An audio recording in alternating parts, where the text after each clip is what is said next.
just said, he just doesn't say, approximately 7:15. That makes sense. Yeah, we can do right. When I found out there was a later call, that was like, there's no way.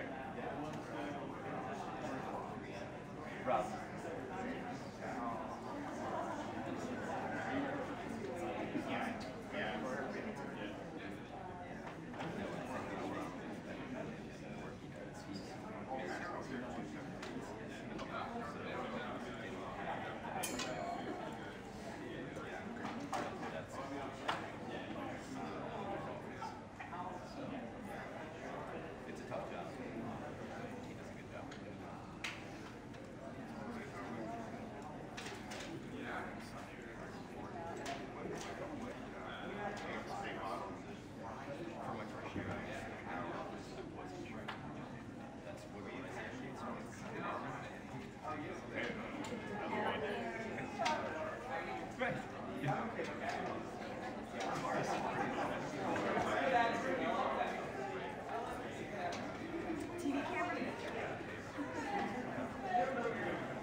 like to call this hearing on worldwide threats to order, and I'd like to welcome our distinguished witnesses today, Director of National Intelligence, Dan Coates, Director of the Central Intelligence Agency, Mike Pompeo, Director of the Defense Intelligence Agency, General Robert Ashley, Director of the Federal Bureau of Investigation, Chris Wray, Director of the National Security Agency, Admiral Mike Rogers, and Director of the Geospatial Intelligence Agency, Robert Cardilla. We've got a long day in front of us, and I thank all of you for being here. I know how forward you look to this one occasion on an annual basis. Since 1995, this committee's met in open forum to discuss the security threats facing the United States of America. This has never been, nor will it ever be, a comfortable conversation to have. The threats this country faces are complex, evolving, and without easy answers. They exist in multiple domains. They're asymmetrical and they're conventional. They can be launched from across the ocean or be planned in the heart of our homeland. Nonetheless, this conversation serves a vital purpose, and it's essential that it takes place in the public square with as much detail and candor as is possible. In my view, that is the true value and public service of this hearing. It provides the American people with insight that they just don't normally get. Those insights are about the spectrum of threats we're up against as a nation, but importantly, those insights are also about the work that the intelligence community does to push back on those threats. This is work that both time and labor intensive. It can be frustrating, heartbreaking, and dangerous. It's often thankless, but because of the tireless dedication and patriotism of men and women who make up our intelligence community, it gets done on behalf of the American people every single day. To this point, I encourage all the witnesses this morning to not only address the threats to our nation, but to talk about what their organizations are doing to help secure this country and to the degree they can in an unclassified setting. Director Coates, your testimony for the record ties together the expertise, capabilities, and wisdom of the entire intelligence community. I encourage everyone to familiarize themselves with its content. It's lengthy, and it's detailed, and it's a testament to the broad range of talents our IC brings to the table. It's also a compelling reminder of why this country invests so substantially in its intelligence apparatus. Director Pompeo, when we held this hearing last year, I invited you to share your assessments of the things on the Korean Peninsula. I'm going to ask you again for your insights on the state of North Korea's nuclear and missile program, and importantly, what's going on politically with North Korea's leadership. Perhaps you can help us differentiate between a genuine effort to reconcile with South Korea and an opportunistic attempt to drive a wedge between Washington and Seoul. General Ashley, the work just never seems to end for our Defense Department. I would value your latest assessment of the battlefield situations in Syria and Afghanistan. Last week, we had U.S. advisors and their Kurdish allies come under fire in eastern Syria. This prompted a retaliatory strike that killed dozens of pro-regime forces. In Afghanistan, a string of terrorist attacks in Kabul left 150 dead last month, suggesting to me that after 16 years of war, the insurgency is nowhere near folding, and the government remains hard-pressed to provide the security needed for its own people. I'd particularly value your unvarnished appraisal of where progress is being made in Afghanistan and where it's not. Admiral Rogers, cyber is clearly the most challenging threat vector this country faces. It's also one of the most concerning, given how many aspects of our daily lives in the United States can be disrupted by a well-planned, well-executed cyber attack. I'd appreciate your assessment of how well we're doing when it comes to protecting the nation's most critical computer networks, from the systems that guide our military to the networks that ensure the nation's energy supply. They are all essential to a functionality of a modern America. And I fear that they're increasingly vulnerable to state and non-state actors. Director Wray, I'm keenly interested in hearing your assessment of the threat posed by the spread of foreign technology in the United States. This committee has worked diligently to sound the alarm bells when it comes to the counterintelligence and information security risks that come prepackaged with the goods and services of certain overseas vendors. The focus of my concern today is China, and specifically Chinese telecom like Huawei and ZTE, that are widely understood to have extraordinary ties to the Chinese government. I hope you'll share your thoughts on this, and I also ask you to provide your insights into how foreign commercial investment and acquisitions are jeopardizing the nation's most sensitive technologies. Lastly, I'd like to spend a moment on the counterintelligence threat to our national academic research and laboratory construct. What's the scale of the problem, and what's the FBI doing to fight it? And finally, Director Cardilla, we've come to associate NGA with the modernization of the intelligence community. The adversaries of this country are investing in innovating faster and with fewer constraints than we are. The threats we face are multidimensional, decentralized, and global. NGA is playing an essential role and pushing the envelope with new ways of tackling problems, like having more data than you can feasibly analyze. As the IC edges closer to automation, machine learning, and eventually artificial intelligence, the computer learning and computer vision work at NGA will be a bridge to help us get there. I look forward to your thoughts on what's next at NGA and how the intelligence community as a whole can make better use of innovation and technologies to advance intelligence disciplines that have not changed much in the past 60 years. Our adversaries aren't going to wait for us to catch up. I'll close there because we have a lot to get to, but I want to thank you, and more importantly, I want to thank those who are not here with you, those who carry out the lion's share of the work on behalf of the American people, the intelligence community. The folks you represent are important to this committee. We can't do our oversight without the work they perform. Before turning to the distinguished Vice Chairman, I'd like to highlight for my colleagues, we will reconvene at 2:30 this afternoon in a closed session to hear from the same witnesses in a classified setting. I would ask members to please reserve anything that remotely gets into a classified question for the afternoon session. With that, Vice Chairman. Thank you, Mr. Chairman, and let me also welcome all of you here and echo the Chairman's comments. Thank you all for your service, and we hope you will convey back to all the brave men and women who work for you that this committee will always have your back. I think this open hearing comes at an extraordinarily important time. Our nation's intelligence agencies stand at the forefront of our defense against continuing threats from terrorist groups, extremist ideology, rogue regimes, nuclear proliferation, and regional instability. But we all know, and we've discussed this at length, in recent years we've also seen the rise of nations who view themselves at least as competitors, if not as adversaries of the United States. They began to utilize new asymmetric weapons to undercut our democratic institutions, to steal our most sensitive intellectual property. Let me start with Russia.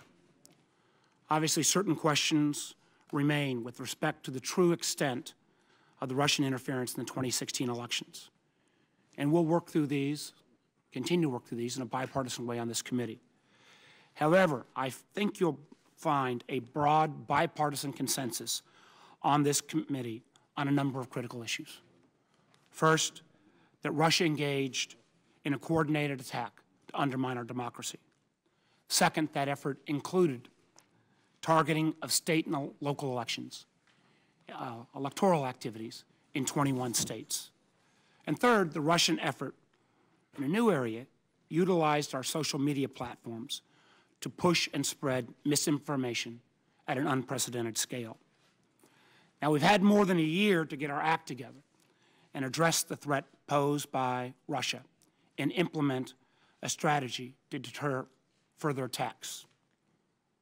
But I believe, unfortunately, we still don't have a comprehensive plan. 2 weeks ago, Director Pompeo publicly stated that he has every expectation that Russia will try to influence our upcoming elections. Secretary of State Tillerson just last week said that we're already seeing Russian efforts to meddle in the 2018 elections. But I believe in many ways we're no better prepared than we were in 2016. Make no mistake, this threat did not begin in 2016, and it certainly didn't end with the election. What we are seeing is a continuous assault by Russia to target and undermine our democratic institutions, and they're going to keep coming at us. Despite all this, the President inconveniently continues to deny the threat posed by Russia. He didn't increase sanctions on Russia when he had a chance to do so. He hasn't even tweeted a single concern. This threat, I believe, demands a whole-of-government response, and that response needs to start with leadership at the top. At the same time, other threats to our institutions come from right here at home. There have been some, aided and abetted by Russian internet bots and trolls, who've attacked the basic integrity of the FBI and the Justice Department. This is a dangerous trend. This campaign of innuendo and misinformation should alarm all of us, regardless of our partisan affiliation. In addition to this ongoing threat from Russia, I'm concerned that China has developed an all of society, not just all of government, but all of society approach to gain access to our sensitive technologies and intellectual property. I'm paying a great deal of attention to the rise of China's tech sector. In particular, I'm worried about the close relationship between the Chinese government and Chinese technology firms, particularly in the area of commercialization of our surveillance technology and efforts to shape telecommunication equipment markets. I want to ensure that the IC is tracking the direction that China's tech giants are heading, and especially to the extent which they are beholden to the Chinese government. In recent years, we've seen major technology firms whose rise is attributed in part to the illicit access of U.S. technology and IP. These companies now represent some of the leading market players globally. Most Americans have not heard of all of these companies, but as they enter Western economic markets, we want to ensure that they play by the rules. We need to make sure that this is not a new way for China to gain access to sensitive technology. Now, there are a number of other concerns I hope to raise both in the hearing this morning and in the closed hearing this afternoon. Let me just briefly mention two. First, how is the IC poised to track foreign influence that relies on social media and misinformation? Just last week, the chairman and I had a good meeting with our UK parliamentary colleagues investigating this issue. Russian trolls and bots continue to push divisive content both in the United States and against all our allies in Europe. Not only the UK, but as we've talked before, France, Germany, Netherlands, and we've also heard recent indications of Russian activities in Mexico. The IC needs to stay on top of this issue, and I'm worried that we don't have a clear line of assignment. Let me also raise another issue. I believe we need to do more to reform the broken security clearance system, which GAO recently placed on its list of high-risk government programs in need of reform. We've seen close to 700,000 folks now waiting in line, folks that need to serve our country, whether in the government or in the private sector, who've been just waiting way too long to get their security clearances. It's obviously hampering your recruitment and retention, and it's costing us millions of dollars in inefficiency. Again, thank you to all of you for your service. Please convey our best wishes to the men and women who work with you, and I look forward to our hearing. Thank you, Mr. Chairman. Thank you, Vice Chairman. I'm going to recognize Director Coates, and he is the only one who will give official testimony. All members of the panel are open for questions. I will recognize our members by order of seniority for up to 5 minutes. With that, Director Coates, the floor is yours. Mr. Chairman, thank you. I want to start by apologizing for my raspy voice. I've been fighting through some of the crud that's going around that several of us have endured. I I may have to clear my throat a few times, which I apologize for. But it strikes me listening to your opening remarks and the Vice Chairman's opening remarks that, excuse me, that we have continued to have a very interactive presence with this committee. The issues that you and the Vice Chairman have raised and that others will raise are issues that we talk about continuously with you, and we want to continue to work with you carefully on both sides of the aisle here as we go forward looking at what the intelligence community can provide for this committee and the issues that we find in common. Vice Chairman Warner, members of the committee, we thank you for the opportunity to be with you here today. There have been some changes on the panel since we were here last year. This will be Admiral Rogers' last visit before this committee on the threat assessment issue. He deeply regrets not having to come before you in the future years, as he's enjoyed this process very much. We're considering emeritus status so that he can be annually invited back. We have two new members, Director Ray and General Ashley, who have been looking forward to this day, I'm sure, with great anticipation. And so I say all that because what you are looking at here is a team that works together in terms of how we provide the American people and our Congress and policymakers with the intelligence that they need. So it's an honor for us to be here, and I think this team reflects the hard work of the intelligence community in their testimonies and their answers to questions today. Before I begin the sobering portion of my remarks, let me take a moment to acknowledge a positive development for our intelligence community and express our thanks to members of this committee for their support in the renewing of the authorities of the recent 702 authorization. This is, as we have told you, our most important legislative issue because it is our most important collection issue against foreign terrorists and threats to America. And we appreciate the work that the committee has done and others have done, and particularly this team has done in reaching that goal. As you will hear during these remarks, we face a complex, volatile, and challenging threat environment. The risk of interstate conflict is higher than any time since the end of the Cold War, all the more alarming because of the growing development and use of weapons of mass destruction by state and non-state actors. Our adversaries, as well as the other malign actors, are using cyber and other instruments of power to shape societies and markets, international rules and institutions, and international hotspots to their advantage. We have entered a period that can best be described as a race for technological superiority against our adversaries who seek to sow division in the United States and weaken U.S. leadership. And non-state actors, including terrorists and criminal groups, are exploiting weak state capacity in Africa, the Middle East, Asia, and Latin America, causing instability and violence both within states and among states. In the interest of saving time for your questions, I will not cover every topic in my opening remarks. I think that'll be of relief to the committee. We are submitting a written statement, however, for the record with additional details. Let me turn to global threats, and I'd like to start with the cyber threat, which is one of my greatest concerns and top priorities. Frankly, the United States is under attack by entities that are using cyber to penetrate virtually every major action that takes place in the United States. From U.S. businesses to the federal government to state and local governments, the United States is threatened by cyber attacks every day. While Russia, China, Iran, and North Korea pose the greatest cyber threats, other nation states, terrorist organizations, transnational criminal organizations, and ever more technically capable groups and individuals use cyber operations to achieve strategic and malign objectives.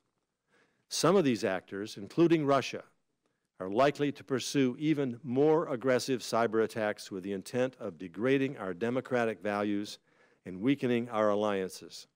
Persistent and disruptive cyber operations will continue against the United States and our European allies, using elections as opportunities to undermine democracy, sow discord, and undermine our values. Chinese cyber espionage and cyber attack capabilities will continue to support China's national security and economic priorities. Iran will try to penetrate U.S. and allied networks for espionage and lay the groundwork for future cyber attacks. And North Korea will continue to use cyber operations to raise funds, launch attacks, and gather intelligence against the United States.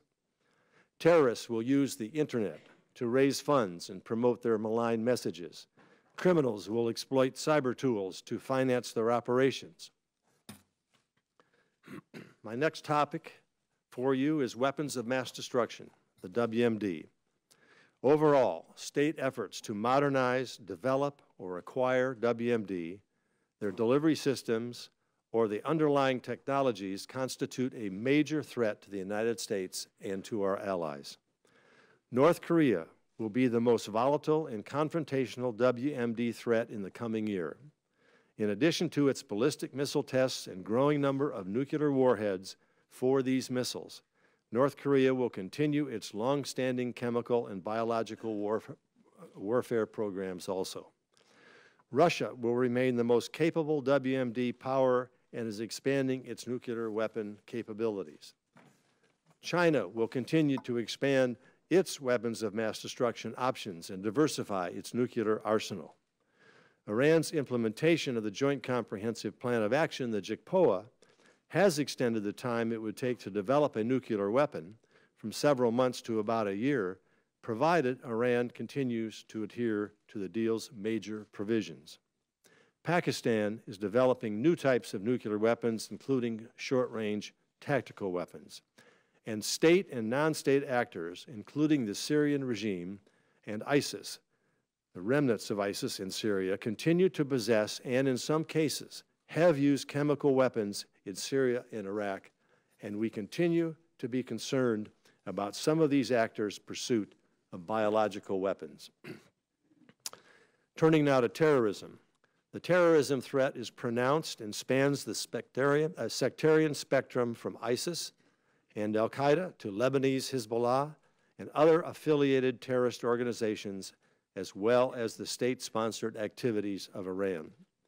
U.S.-based, homegrown violent extremists have, including inspired and self-radical individuals, represent the primary and most difficult to detect Sunni terrorism threat in the United States.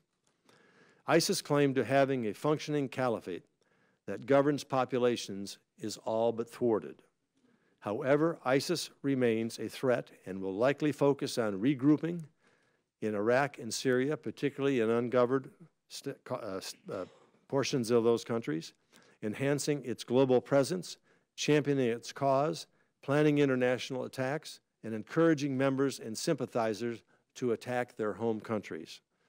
Meanwhile, al-Qaeda almost certainly will remain a major actor in global terrorism as it continues to prioritize a long-term approach, and the organization remains intent on attacking the United States and U.S. interests abroad.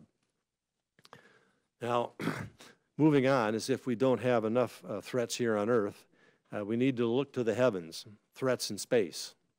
The global expansion of the space industry will extend space-enabled capabilities and situational awareness to nation-state and commercial space actors in the coming years. Russia and China will continue to expand their space-based reconnaissance, communications, and navigation systems in terms of numbers of satellites, breadth of capability, and applications for use. And both Russia and Chinese counter-space weapons will mature over the next few years as each country pursues anti-satellite weapons as a means to reduce U.S. and allied military effectiveness and perceptions of U.S. military advantage in space. And the final topical, functional topic is transnational organized crime, which poses a growing threat to U.S. and allied interests. These criminal groups will supply the dominant share of illicit drugs, fueling record mortality rates among our population. They will continue to traffic in human life. They will deplete national resources and siphon money from governments and the global economy.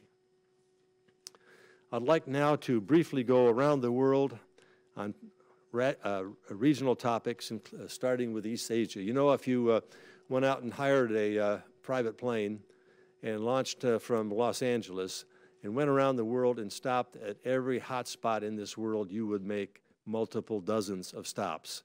That's the kind of threat that we face. But let me start with East Asia. North Korea continues to pose an ever more increasing threat to the United States and its interests. Pyongyang has repeatedly stated that it does not intend to negotiate its nuclear weapons and missiles away, because the regime views nuclear weapons are critical to its security. Kim also probably sees nuclear ICBMs as leverage to achieve his long-term strategic ambition to end Seoul's alliance with Washington and to eventually dominate the peninsula. In the wake of its ICBM tests last year, we expect to see North Korea press ahead with additional missile tests this year, and its foreign minister has threatened an atmospheric nuclear test over the Pacific. Pyongyang is committed to fielding a long-range, nuclear-armed missile capable of posing a direct threat to the United States.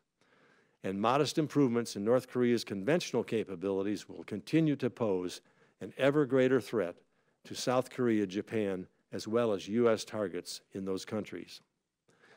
China will increasingly seek to expand its regional influence and shape events and outcomes globally. It will take a firm stance on its claims to the East China Sea and South China Sea, its relations with Taiwan, and its regional economic engagement. China also intends to use its One Belt, One Road initiative to increase its reach to geostrategic locations across Eurasia, Africa, and the Pacific. From East Asia, we head to South Asia. In Afghanistan, Kabul continues to bear the brunt of the Taliban-led insurgency, as demonstrated by recent attacks in the city. Afghan national security forces face unsteady performance, but with coalition support, probably will maintain control of most major population centers.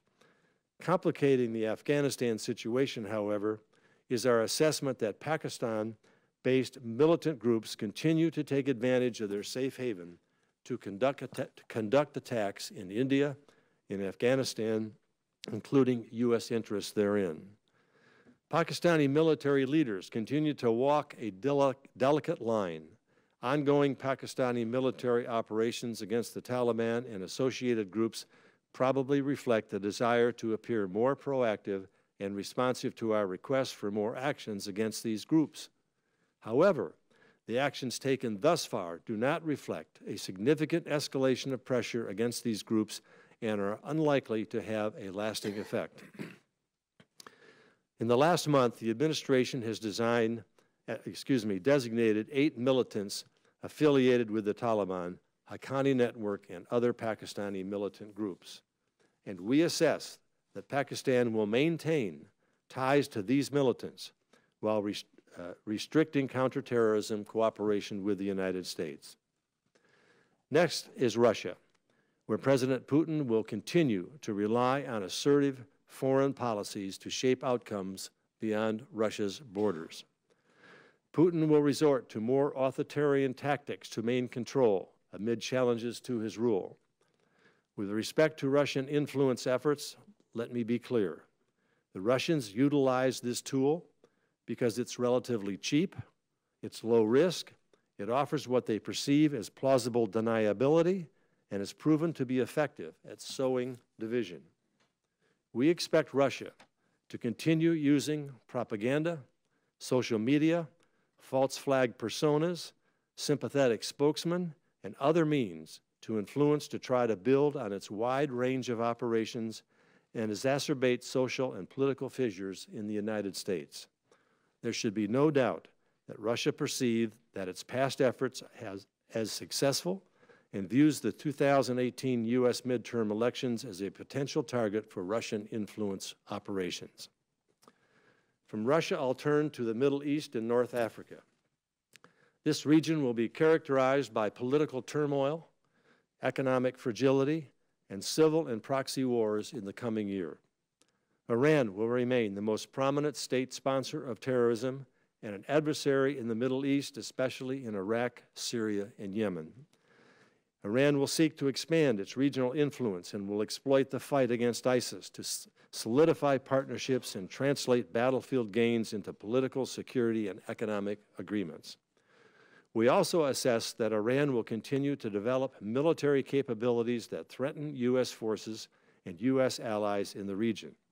For example, Iran has the largest ballistic missile force in the Middle East. The Islamic Revolutionary Guard Corps, Navy, and its unsafe and unprofessional interactions pose a risk to U.S. naval and allied naval operations in the Persian Gulf. And Lebanese Hezbollah, with the support of Iran, has deployed thousands of fighters to Syria and provides direction to other militant and terrorist groups, all fomenting regional instability. Iran's provocative and assertive behavior, as we saw most recently this past weekend in northern Israel, increases the potential for escalation. Turkey will seek to thwart Kurdish ambitions in the Middle East, and the ongoing Turkish incursion into northern Syria is complicating ongoing counter-ISIS activities in the region and increases the risk to U.S. forces located in the area. Syria will face unrest and fighting through 2018, even as Damascus recaptures urban areas and violence decreases in some areas. Iraq is likely to face a lengthy period of political turmoil and conflict. The social and political challenges that gave rise to ISIS remain, and Iran has exploited those challenges to deepen its influence in Iraq's military and security elements and diplomatic and political arms.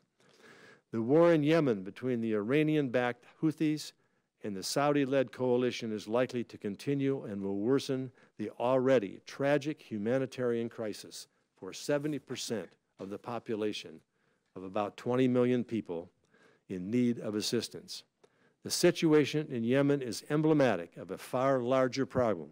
The number of people displaced by conflict around the world is the highest that it's been since the end of World War II.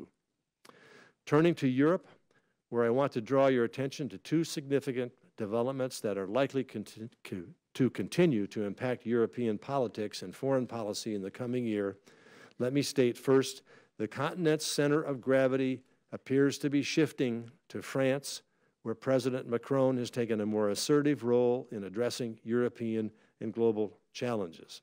The results of the recent German election, I think, enforce that assessment.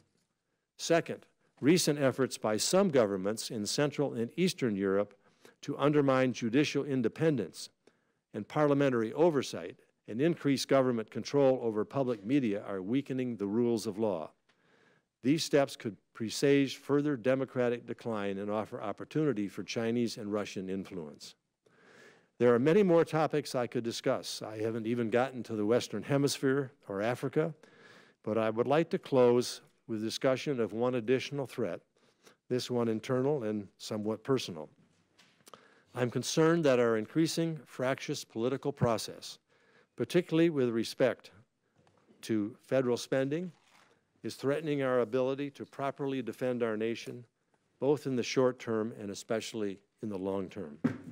The failure to address our long-term fiscal situation has increased the national debt to over $20 trillion and growing. This situation is unsustainable, as I think we all know, and represents a dire threat to our economic and national security. Former Chairman of the Joint Chiefs of Staff, Mike Mullen, first identified the national debt as the greatest threat to our national security. Since then, he has been joined by numerous respected national security leaders of both parties, including former Secretaries of State Madeleine Albright and Henry Kissinger, as well as former Defense Secretaries Bob Gates and Leon Panetta. And our current Defense Secretary, Jim Mattis, agrees with this assessment. Many of you know I have spent a lot of time in my last term in the Senate working on this issue, and unfortunately the problem continues to grow.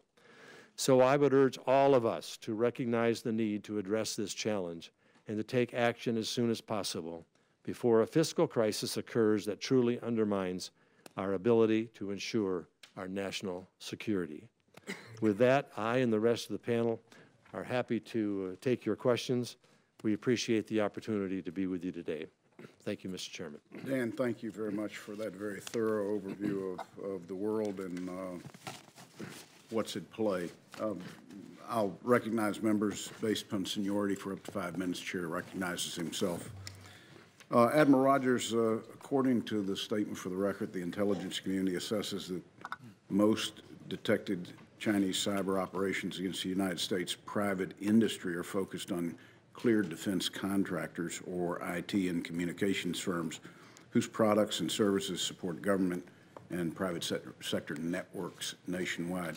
Rate the intelligence community's performance when it comes to notifying clear defense contractors and other sensitive private sector actors about malicious cyber activities on their networks.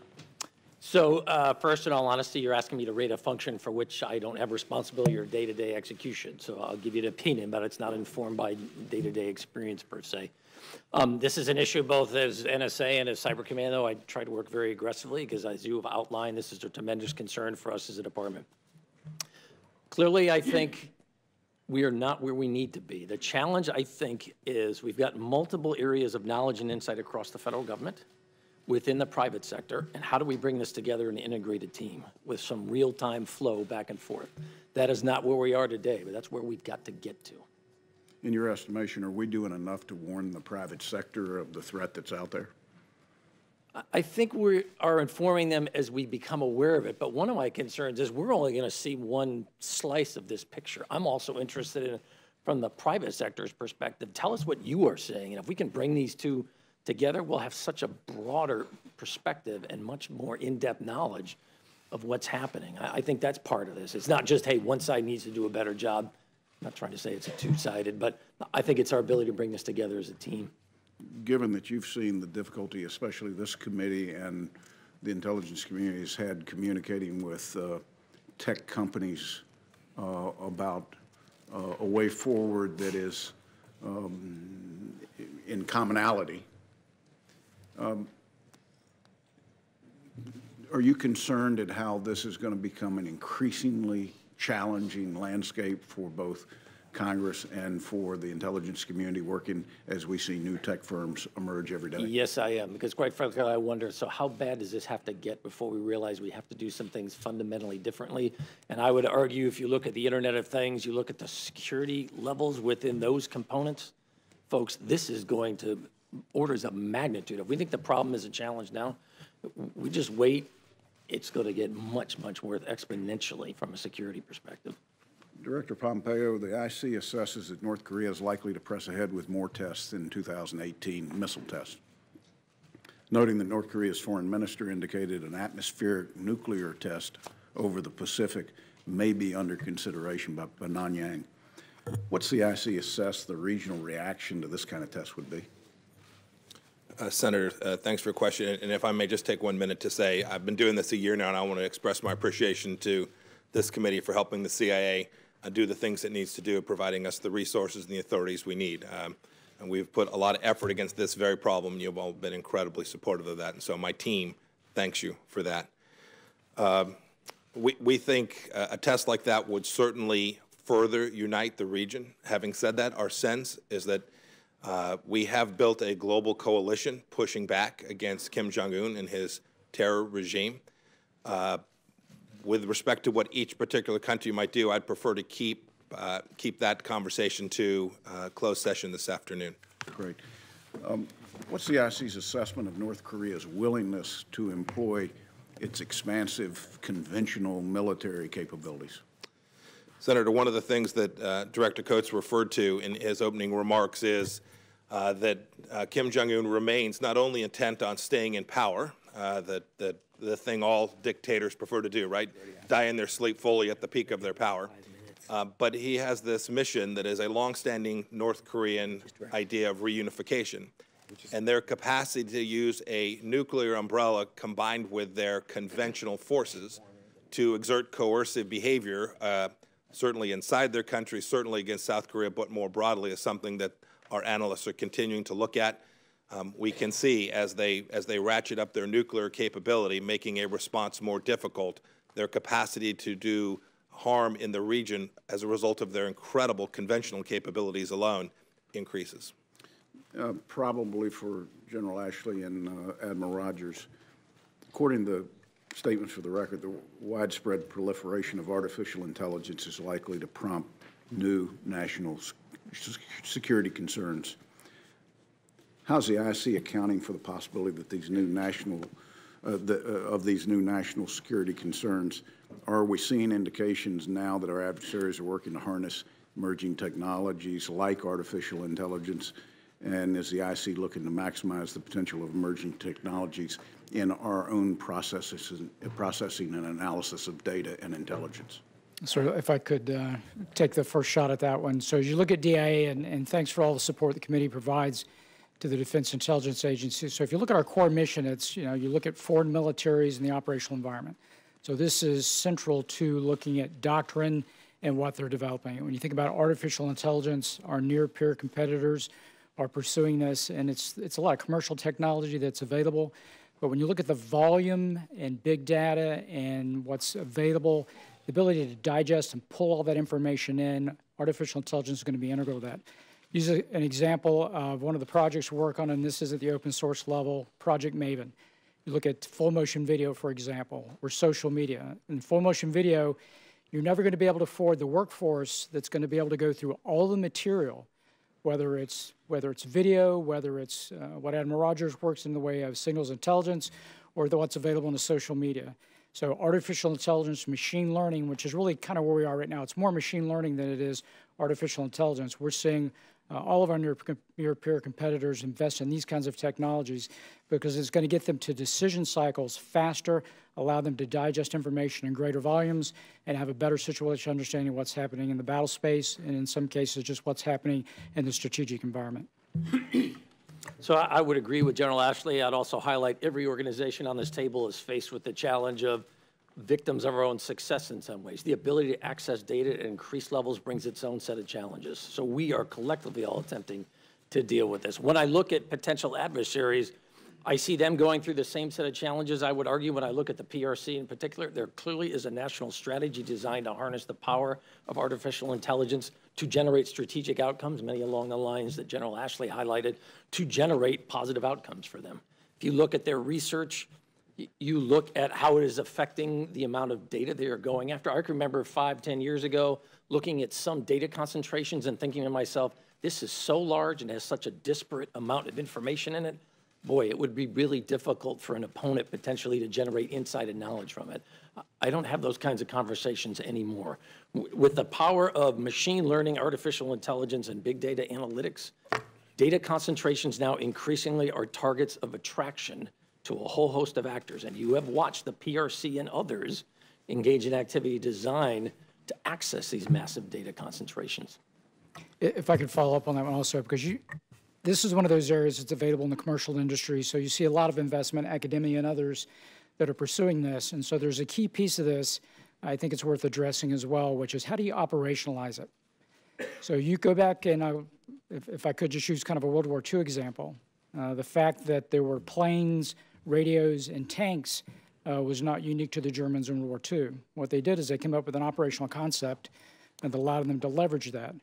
And Peter Singer, if anyone's ever read Wired for War, A Ghost Fleet, is a futurist. And we sat a panel with him a couple of years ago, and it was interesting when I asked him, as you look at the things that are emerging, the technology and things that are coming out, what do you see in the way of breakthrough that gives somebody a really marked advantage?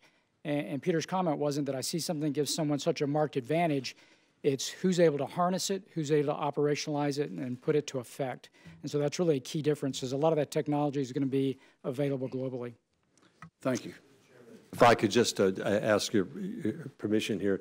Robert Cardillo's agency, NGA, has probably taken a very significant lead on this, given the enormous volume of collection that they take and the inability to process that through the use of humans. I've asked Robert to be prepared to answer that question for you, because I think they're taking some leading efforts that might be helpful. Great. I think it's important to note at the front what hasn't changed. Quite frankly, the mission, the responsibility this whole table has is to provide you with decision advantage.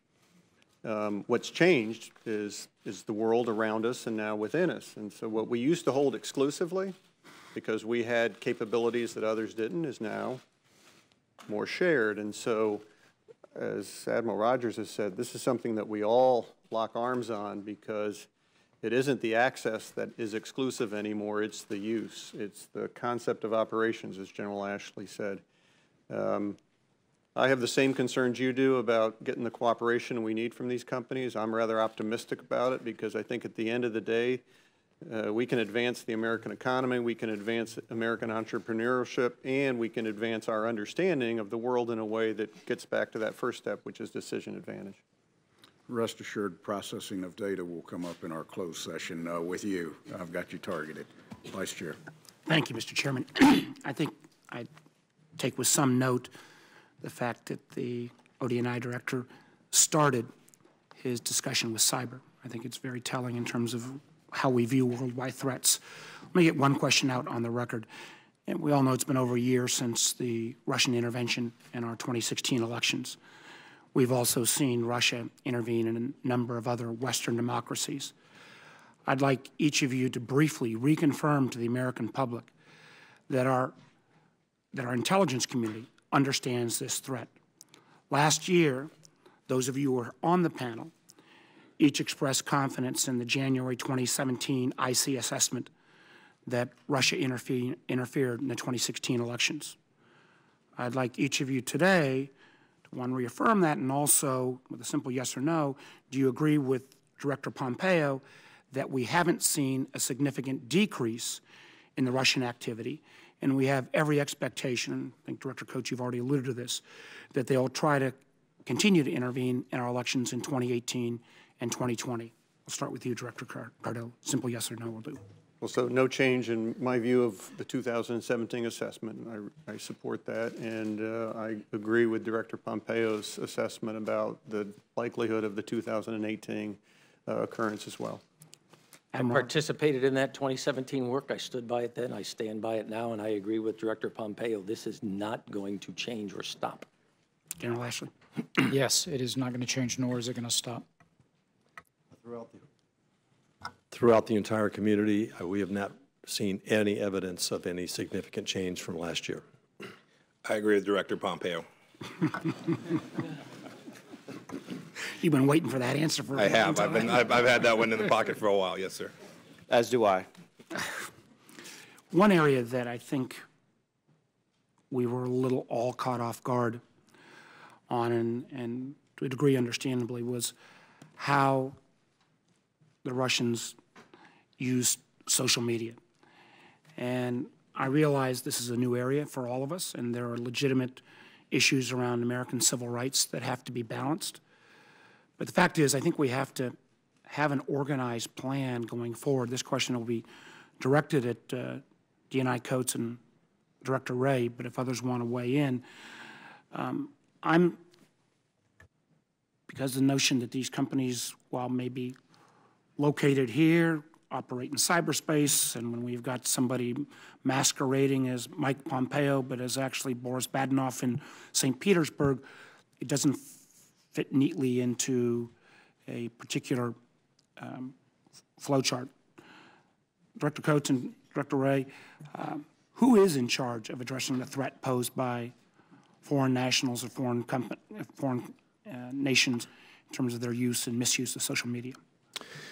There's no single agency, quote, in charge. There are several agencies throughout the federal government that have equities in this, and we are working together to try to integrate that process. It clearly is something that needs to be addressed and addressed as quickly as possible. You and I have had a number of discussions about that, and so we are keen on moving forward in terms of not only identification but relative response and things that we can do to prevent this from happening. We are gaining more, I think, support, I guess is the right word, from the private sector, who are beginning to recognize ever more the issues that are faced with the material that comes through their processes.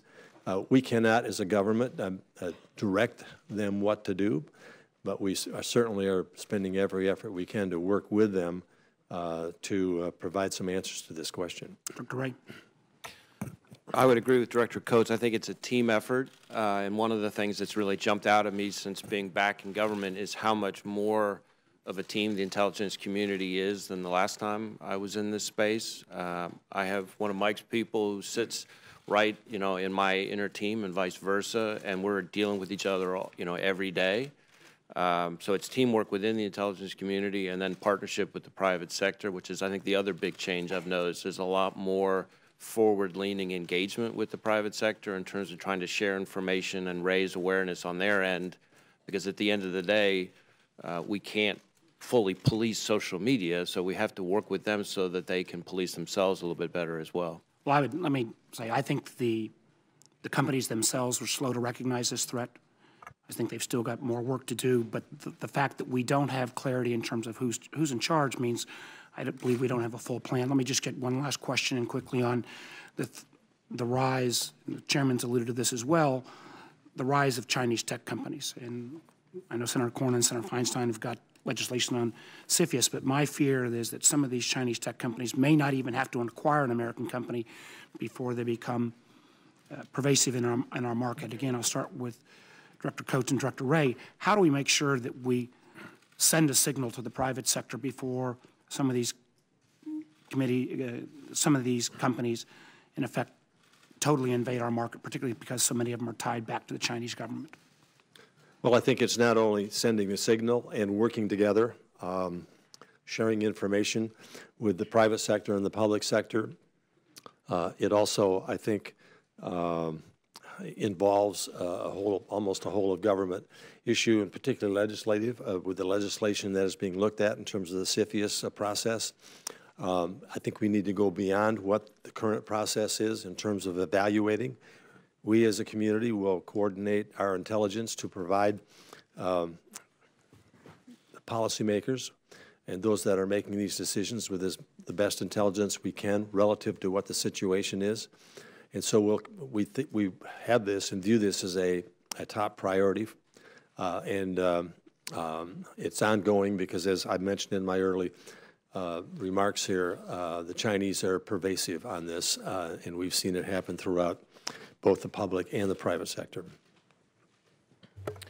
We've tried very hard to be more out and about in the private sector in terms of providing what are almost like defensive briefings, so that some of the U.S.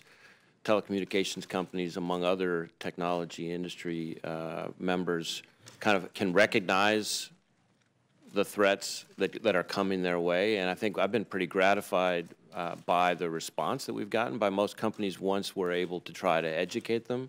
I think one of the bigger challenges we face is that because America is the land of innovation, there's a lot of very exciting stuff that's happening in terms of smaller startup companies. A lot of them are a lot less sophisticated about some of this stuff, and trying to make sure we're touching those and educating them as well is a continuing challenge. The reality is that the Chinese have turned more and more to more creative avenues using non-traditional collectors, which I think we in the intelligence community recognize, but I think the private sector is not used to spotting. And so a lot of it is trying to educate them about what to be on the lookout for and to have it be more of a dialogue. Thank you. Senator Risch. Thank you very much. First of all, I want to associate myself with remarks of the Vice Chairman when he said that this committee will always have your backs. For those of you who've been associated with this committee, Dan, since you used to sit here, and Director Pompeo, you ran the same operation across the way, and Mr. Cardillo, Mr. Rogers, you guys have seemed like part of the committee we see is so much up there, and you know that that's the case, and we sincerely appreciate that. I would say, however, and every one of us here knows what a tough job each of your agencies have. I'm speaking for myself, and I suspect for most, if not all of the committee, we have absolute 100% confidence in your ability to, in a very neutral, dispassionate fashion, deliver to us the facts that we need in order to make the policy decisions. One of the things that does rear its ugly head occasionally, and causes issues, and it winds up in the media a lot more than it should, is when your jobs intersect with domestic political affairs. And Mr. Ray, probably you wind up with this more than anybody else. It gets messy, it gets difficult, and I think we've all got to recommit ourselves to what we're actually doing here to reach the right facts. I would respectfully disagree with my good friend from Virginia that we are no better prepared to handle the Russians' onslaught in 18 than we were in 16. When this happened in 16, those of us on this committee, those of you at the panel, and most of you, most everyone who works in the IC, were not surprised to find out that the Russians were attempting to meddle in our affairs. And after we had I think probably one of the best hearings we've had this year was the open hearing we had on how they use social media. And we saw how disjointed it was, how ineffective it was, how cheap it was for them to do that.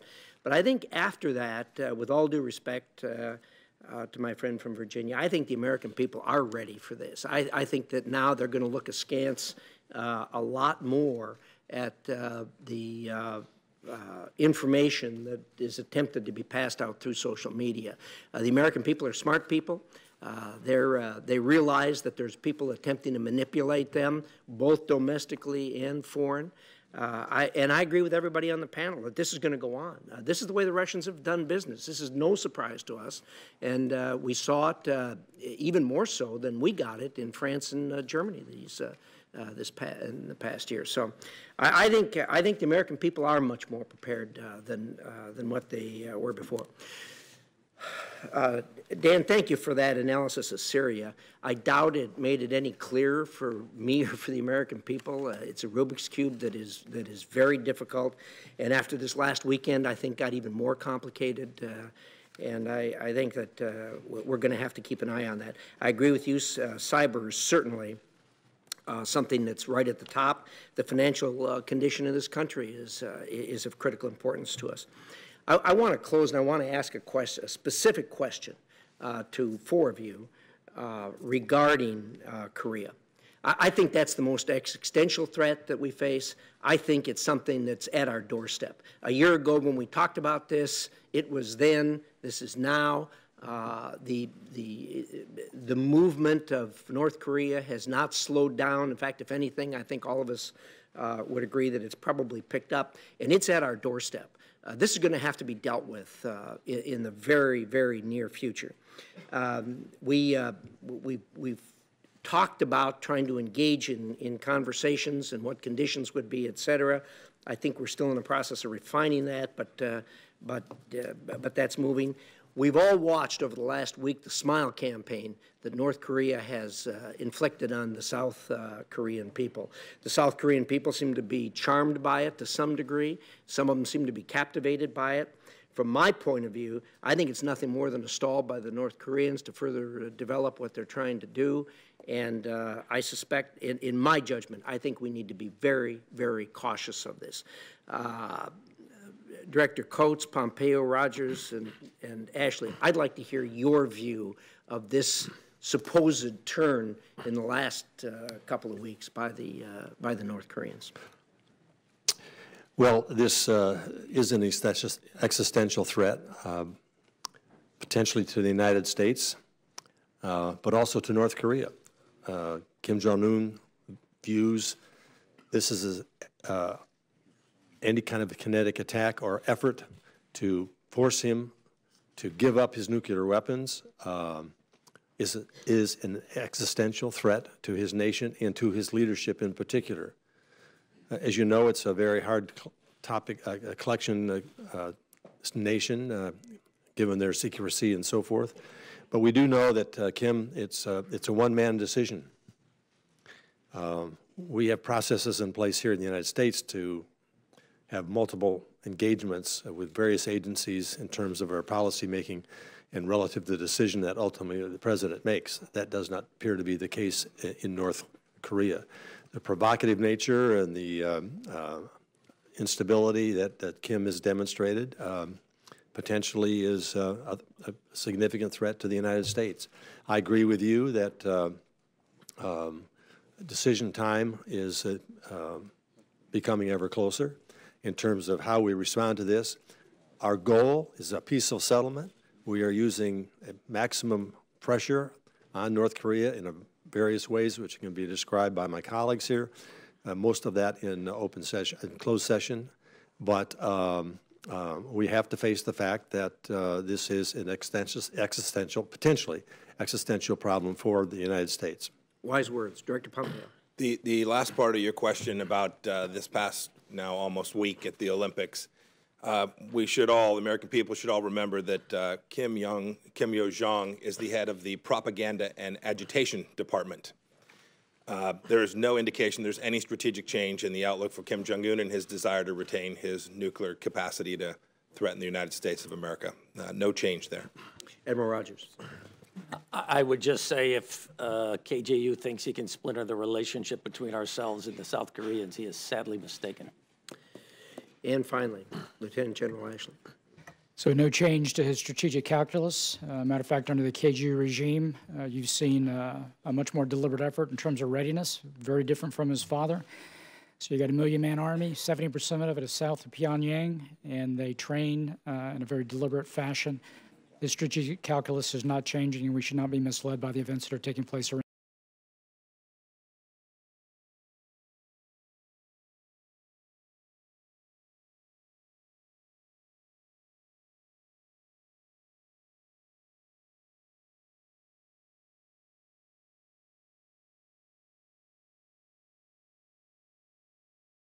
Senator Risch, and we just had a secure was difficult and harsh.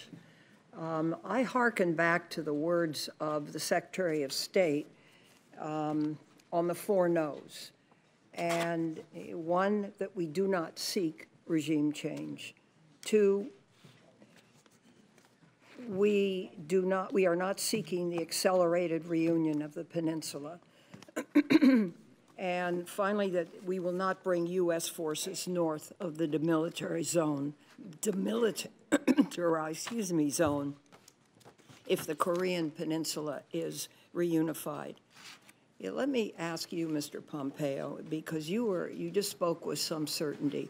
Does Kim Jong-un really understand and believe that our goals are not regime change or regime collapse?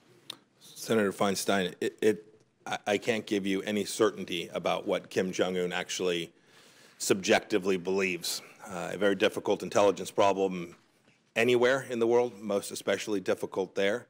And I have expressed this before. We do remain concerned. Our analysts remain concerned that Kim Jong-un is not hearing the full story. That is, that those around him aren't providing nuance, aren't suggesting to him the tenuous nature of his position both internationally and domestically, the breach with China, the deep connections between the United States and the Republic of Korea. We are not at all certain that the leaders around him are sharing that information in a way that is accurate, complete, and full.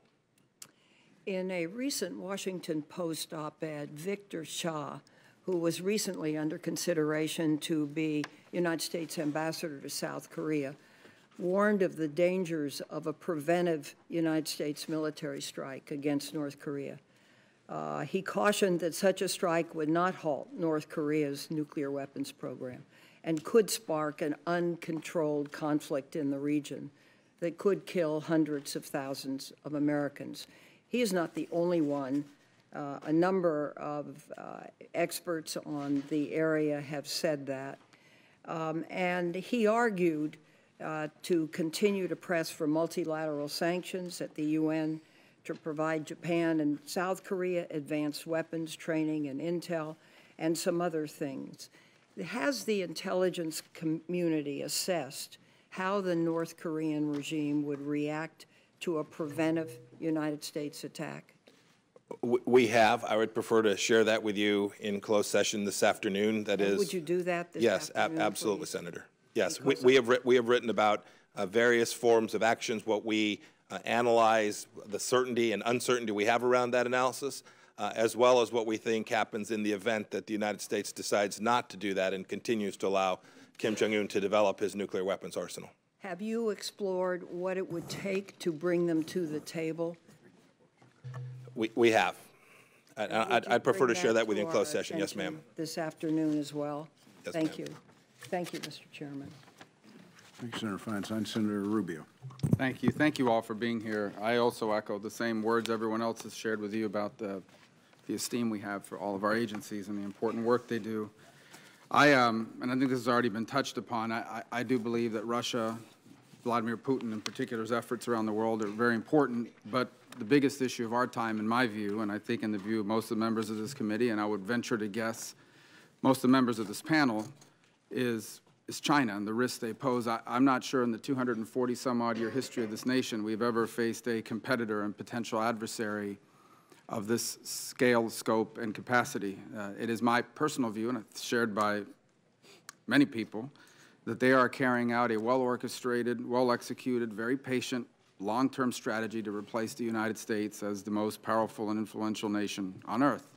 You see that reflected in this repeated use of this term community of common destiny, which basically means a retreat from Western values of democracy and freedom and openness towards some other model that benefits them. And their pursuit of this appears to be every element of their national power, their military, commercial, trade, economics, information and media. The tools they use are everything from hacking into companies and critical infrastructure and defense contractors, everybody you can imagine, to using our immigration system against us, to even our universities. And that's where I wanted to begin this week. Well, let me just ask this, and I'd start this with Director Coates. Is it your view that the United States today, as a government, is prepared for the scale, scope, and magnitude of the challenge presented by this plan that China is carrying out? We have full awareness of what the Chinese are attempting to have full awareness of what the Chinese are attempting to do on a global basis. There's no question that that what you have just articulated is what's happening with China. They're doing it in a very smart way. They're doing it in a very effective way. They are looking beyond their own region. I think it's clear that they have a long-term strategic objective to become a world power. And they are executing throughout the whole of government ways in which they can accomplish that. We have intensive studies going on throughout the intelligence community relative to A to Z on what China is doing. General Mattis has asked us for that. Others have asked us to provide that. Senator Warner called me last week. We had a discussion on that. I assured him that we are pulling all of our elements of intelligence gathering together to provide a very, very deep dive into what China's plan is doing now and what their plans are for the future and how it would impact on the United States. Just to kind of highlight the different ways and untraditional ways in which they're pursuing this plan, Director Wray, let me ask you, what in your view could you say in this setting is the counterintelligence risk posed to U.S. national security from Chinese students, particularly those in advanced programs in the sciences and mathematics? I think in this setting, I would just say that the use of non-traditional collectors, especially in the academic setting, whether it's professors, scientists, students, we see in almost every field office that the FBI has around the country. It's not just in major cities, it's in small ones as well. It's across basically every discipline. And I think the level of naivete on the part of the academic sector about this creates its own issues. They're exploiting the very open research and development environment that we have, which we all revere, but they're taking advantage of it. So one of the things we're trying to do is view the China threat as not just a whole of government threat, but a whole of society threat on their end. And I think it's going to take a whole of society response by us. So it's not just the intelligence community, but it's raising awareness within our academic sector, within our private sector as part of the defense. Well, in that vein, last week I wrote a letter to 5 higher education institutions in Florida about the Confucius Institutes, which are funded by Chinese government dollars at U.S. schools. And it is my view that they're complicit in these efforts to covertly influence public opinion and to teach half-truths designed to present Chinese history, government, or official policy in the most favorable light. Do you share concerns about Confucius Institutes as a tool of that whole of society effort and as a way to exploit the sort of naive view among some in the academic circles about what the purpose of these institutes could be? We do share concerns about the Confucius Institutes. We've been watching that development for a while. It's just one of many tools that they take advantage of. We have seen some decrease recently in their own enthusiasm and commitment to that particular program, but it is something that we're watching warily and in certain instances have developed, appropriate investigative steps. Senator White. Thank you, Mr. Chairman. Vice Chairman Warner highlighted in his opening statement the importance of an effective security clearance process. So I've got a question for you, Director Wray. Was the FBI aware of allegations related to Rob Porter and domestic abuse? And if so, was the White House informed this could affect his security clearance? When were they informed? And who at the White House was informed? Well, Senator, there's a limit to what I can say about the content of any particular background investigation for a variety of reasons that I'm sure you can appreciate. I would say that the background investigation process involves a fairly elaborate set of standards, guidelines, protocols, agreements, et cetera, that have been in place for 20-plus years. And I'm quite confident that in this particular instance, the FBI followed established protocols. So was the White House informed that this could affect his security clearance? That's a yes or no. I can't get into the content of what was briefed. What were they informed? What I can tell you is that the FBI submitted a partial report on the investigation in question in March, and then a completed background investigation in late July. That is, soon thereafter, we received requests for follow-up inquiry, and we did the follow-up and provided that information in November, and then we administratively closed the file in January. And then earlier this month, we received some additional information, and we passed that on as well. Okay. Let me turn now to the two recent arbitrary and inconsistent decisions that affect the politicizing of the classification system. The first was the public release of the Newness Memo. The second involved the report that the Congress required on Russian oligarchs, their relationship with President Putin, and indications of corruption. In that case, the Secretary of the Treasury released nothing other than a list of rich Russians taken from public sources. My question, and any of you can respond, did any of you take a position on either of these two arbitrary classification decisions? And did any of you have any communications with the White House about either of those classification matters? I'll start, and the answer is no. No. I raised concerns on this issue with the DNI. No. Yeah, the CIA was not asked to review the classification of those documents.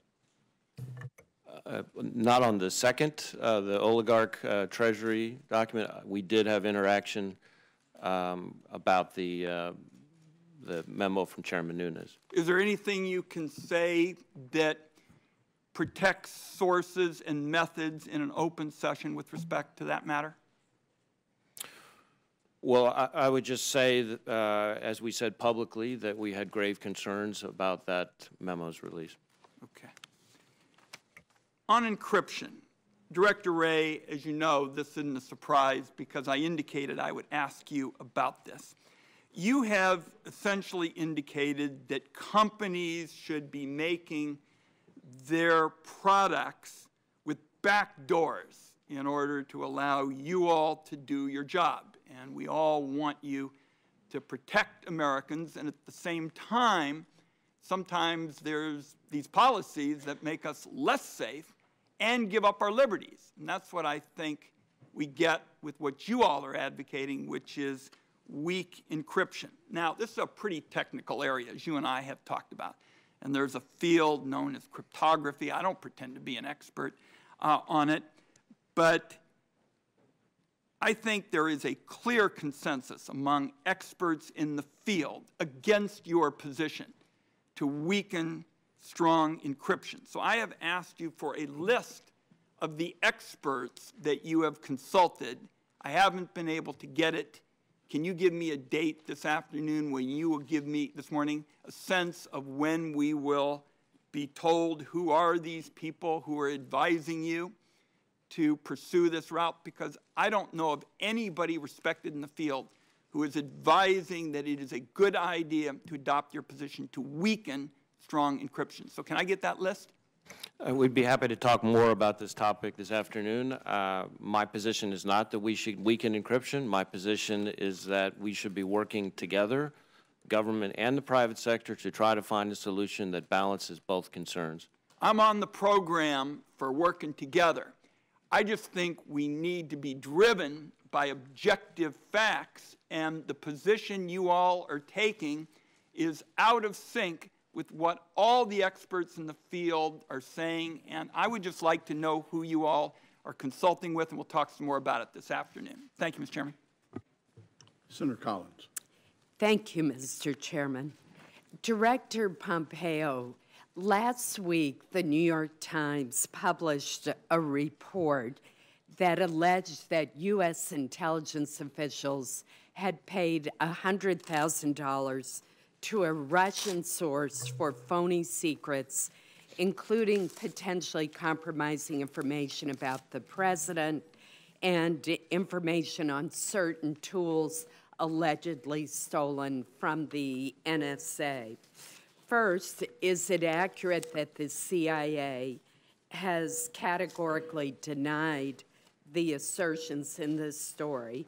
And second, if so, what would be the motivations of a Russian who peddled this story to the New York Times and other Western media outlets? Is this part of the Russian campaign to undermine faith in Western democracies? Senator Collins, first, let me say thanks for the question. Reporting on this matter has been atrocious. It's been ridiculous, totally inaccurate. In our view, the suggestion the CIA was swindled is false. The people who were swindled were James Rison and Matt Rosenberg, the authors of those two pieces. Indeed, it's our view that the same two people who were proffering phony information to the United States government proffered that same phony information to these two reporters. The Central Intelligence Agency did not provide any resources, no money, to these two individuals who proffered U.S. government information directly or indirectly at any time. And the information that we were working to try and retrieve was information that we believed might well have been stolen from the U.S. government. It was unrelated to this idea of compromise that appears in each of those two articles. Thank you. Director Wray, the President has repeatedly raised concerns about current and former FBI leaders and has alleged corruption and political bias in the performance of the FBI's law enforcement and national security missions. I want to give you the opportunity today to respond to those criticisms. What is your reaction? Well, Senator, I would say that my experience now 6 months in with the FBI has validated all my prior experiences with the FBI, which is that it is the finest group of professionals and public servants I could hope to work for. And every day, many times a day, I'm confronted with unbelievable examples of integrity and professionalism and grit.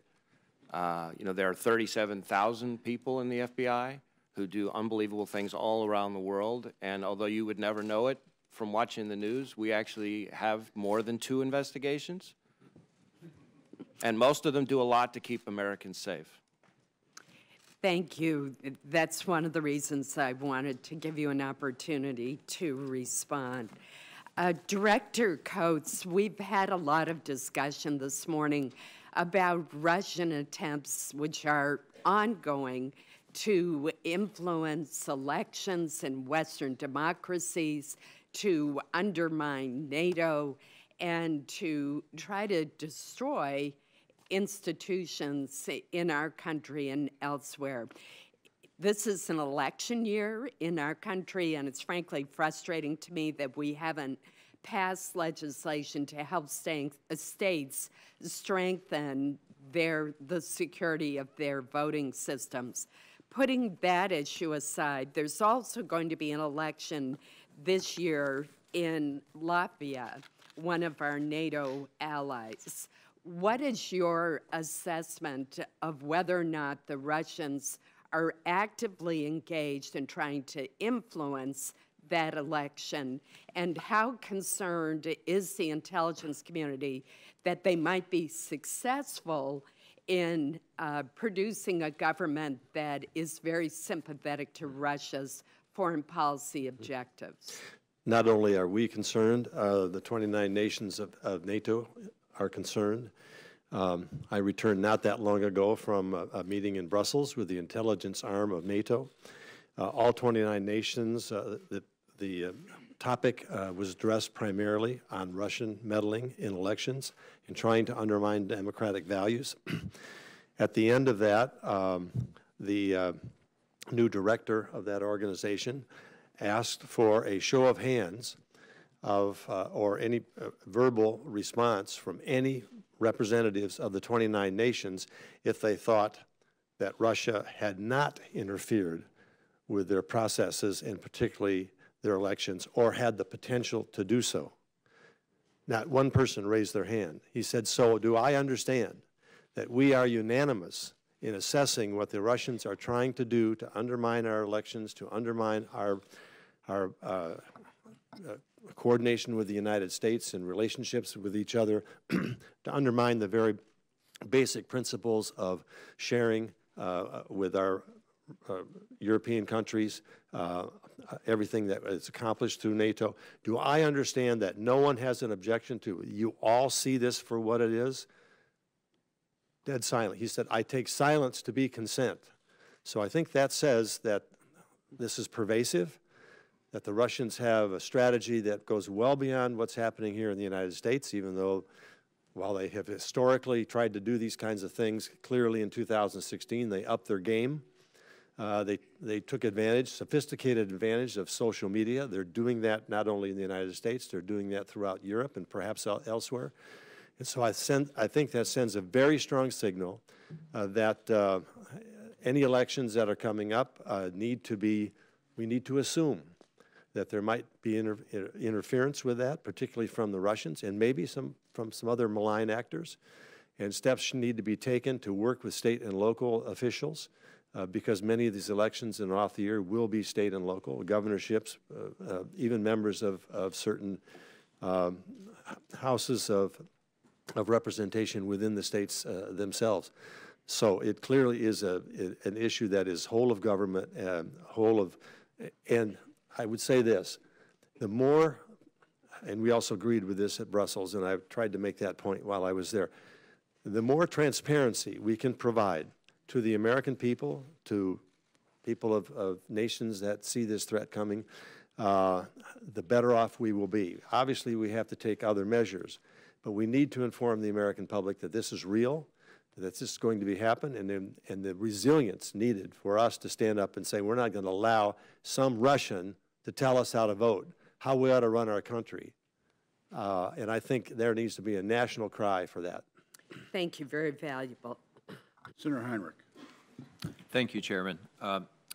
Director Wray, the FBI has been accused of political bias recently against the President by the President himself. In fact, he said the FBI's reputation is, quote, in tatters. Do you think the FBI's reputation is in any way in tatters? And are you confident in the independence of your agents? Senator, there's no shortage of opinions about our agency, just like every other agency up here, and just like the Congress, I can only speak from my experience. And I hope you're doing better than the Congress. And my experience has been that every office I go to, every division I go to has patriots, people who could do anything else with their careers but have chosen to work for the FBI because they believe in serving others. And the feedback I get from our state and local law enforcement partners, from our foreign partners, from the folks we work with in the private sector and the community, office after office after office has been very, very gratifying and reassuring to me. And I'm a big believer in the idea that the FBI speaks through its work, through its cases, through the victims it protects. And I encourage our folks not to get too hung up on what I consider to be the noise on TV and in social media. So you haven't seen any evidence of some sort of inherent political bias in the agency? No. How do statements like that impact the morale of rank-and-file agents, or are they able to shake that off? Well, we have 37,000 people. They're all individuals. They all think in their own way. But I guess I would say that our people are very mission-focused. They're accustomed to the fact that we do some of the hardest things there are to do for a living. And I like to think that our folks are pretty sturdy. I think of a woman I met just the other day, an agent in the Miami office who had a bad accident, 12 stitches in her face, and the next day, boom, right back at work. I think about the folks in the San Juan office that I visited recently. You want to talk about people going through a real storm. Right. They do it, and they're out in the community. And I can tell you the community values what they do on the island. Thank you. An op-ed by a number of former intelligence analysts called the Newness Memo and its release, quote, one of the worst cases of politicization of intelligence in modern American history, end quote. You said you had concerns about that memo. I know you can't get into the gritty details of that, but can you say in your view whether or not one of those concerns is that it may have selectively cherry-picked information without presenting the entire fact pattern that led up to that FISA warrant application? Well, Senator, I would just repeat what we said at the time, which is that we had then and continue to have now grave concerns about the accuracy of the memorandum because of omissions. We provided thousands of documents that were very sensitive and lots of briefings, and it's very hard for anybody to distill all that down to 3.5 pages. Right. Director Pompeo, have you seen Russian activity in the lead up to the 2018 election cycle? Yes. So I paused only. I'm trying to make sure and stay on the unclassified side. Yes, we have seen Russian activity and intentions to have an impact on the next election cycle here. Director Coates? Yes, we have. Anyone else? Admiral Rogers? Yes, and I think this would be a good topic to get into greater detail this afternoon. According to news reports, there are dozens of White House staff with only interim security clearances still, to include Jared Kushner until last week, to include White House Staff Secretary Rob Porter, who I would assume would have regularly reviewed classified documents as part of his job. Director Coates, if someone is flagged by the FBI with areas of concern in their background investigations into White House staff with interim clearances, should those staff continue to have access to classified materials? Let me first just speak in general relative to temporary classifications. Clearly, with the new administration in particular, we're trying to fill a lot of new slots. And the classification process and security clearance process, as has been mentioned. Yeah, I'm only speaking with regard to folks who may have had issues raised as opposed to just being in the matter of course of going through a long process. Well, I'm not in a position, and we can talk about this in the classified session, but I'm not in a position to discuss what individual situations are for specified individuals. I might just say that I think sometimes it is necessary to have some type of preliminary clearance in order to fill a slot. But I have publicly stated if that is the case, the access has to be limited in terms of the kind of information they can be in a position to receive or not receive. So I think that's something that we have to do as a part of our security clearance review. The process is broken. It needs to be reformed. It doesn't, as Senator Warner has previously said, it's not evolution, it's revolution. We have 700,000 backups. And so we have situations where we need people in places, but they don't yet have that. Your specific question, I think I'd like to take up in the classified session. Chairman, I'm over my time. Thank you, Director Coates. Senator Blunt. Thank you, Mr. Chairman.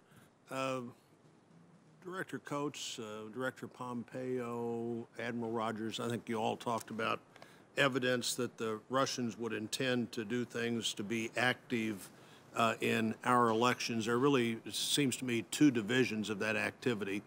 One is information that's put on the record that misleading, false, trying to develop that level. The other, even more sinister, might be the level of dealing with the election system itself, the voting day system, the registration system, and of those two, clearly the voting day system, the one we need to have the most concerns about, that critical infrastructure. You know, this committee has been working toward both of those goals of trying to shore up critical infrastructure on Election Day, as well as alert people to and decide what might be done about misinformation on the other side of the ledger.